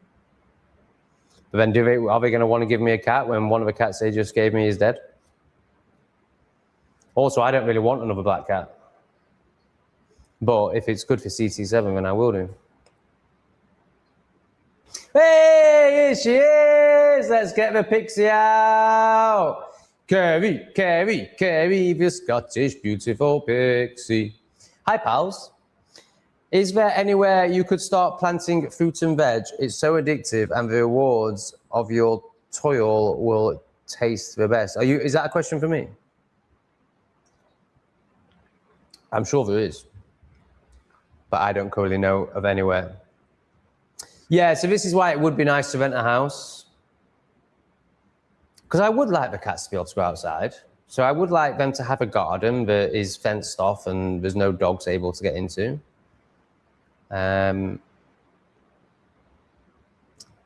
So that's a big pull to get in a house. And then there's this, gardening. I really want to garden. I love gardening. Oh, I love it. I need to get a house. I need a garden. The problem is these apartments are so good. And I'm about to move into, tomorrow I move into the best one in the whole complex. And it's kind of going to feel like I've got a garden. Like certainly, you know, I'm going to have trees all around me and I'm going to have a stunning view of greenness. But I can't garden. Now, I could turn my balcony into a garden. Is that enough? Probably not. I could also turn my whole apartment into a garden. I could grow fruit in pots in my apartment. Now, the other big thing is I don't have a contract here. And that's massive. Because in Southeast Asia, not so much Siem Reap, but you know, it's still Southeast Asia, so it can happen. A construction site can just appear next to you within 24 hours, and then it can go on for 2 years. So signing contracts in Southeast Asia is very dangerous. And you can't rent anywhere good without a contract, except for this place. So I don't know if I want to take the risk of renting a contract just to try and get a garden, of signing a contract just to try and get a garden. Yeah, I'm really happy where I am, but I think lots of balcony and indoor growing. You know, I'm up for growing some trees in my flat. Totally agree, Kevin. You're so right. You're so amazing. Oh my God, 23. What's happened? I've just got a load more. Oh, it's all jewels. Thank you, David. I'm sure they mean something, especially when you chuck this many in. They must add up to something.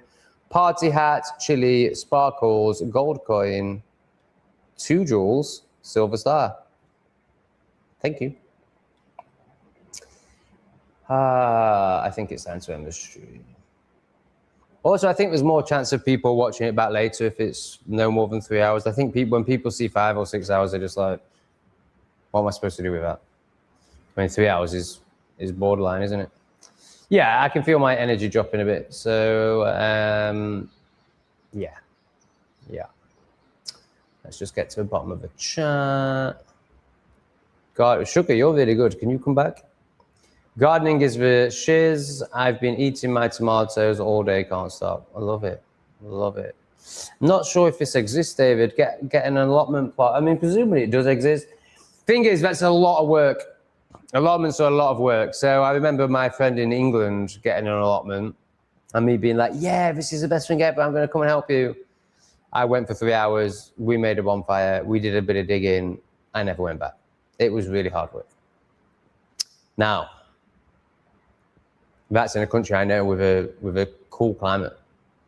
There's no way I could, there's just no way I could currently, maybe if I live here for a couple of years and acclimatize, but there's just no way I could work these lands in this heat.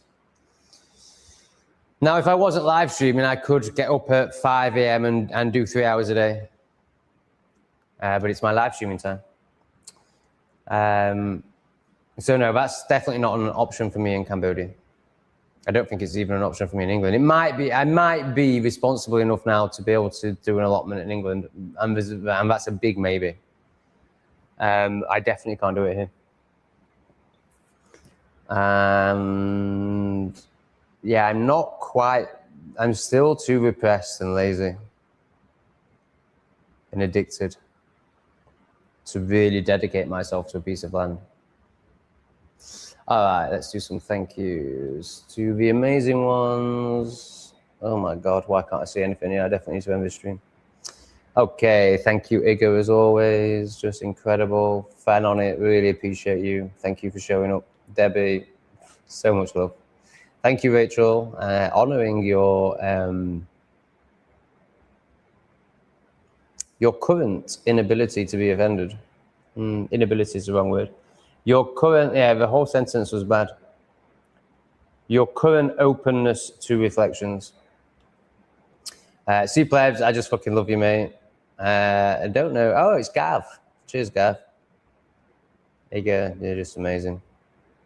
Hampson Paul, fucking great. Really like Hampson. Justin, oh my God, you make me smile so much. Jack, I'm actually falling in love with you.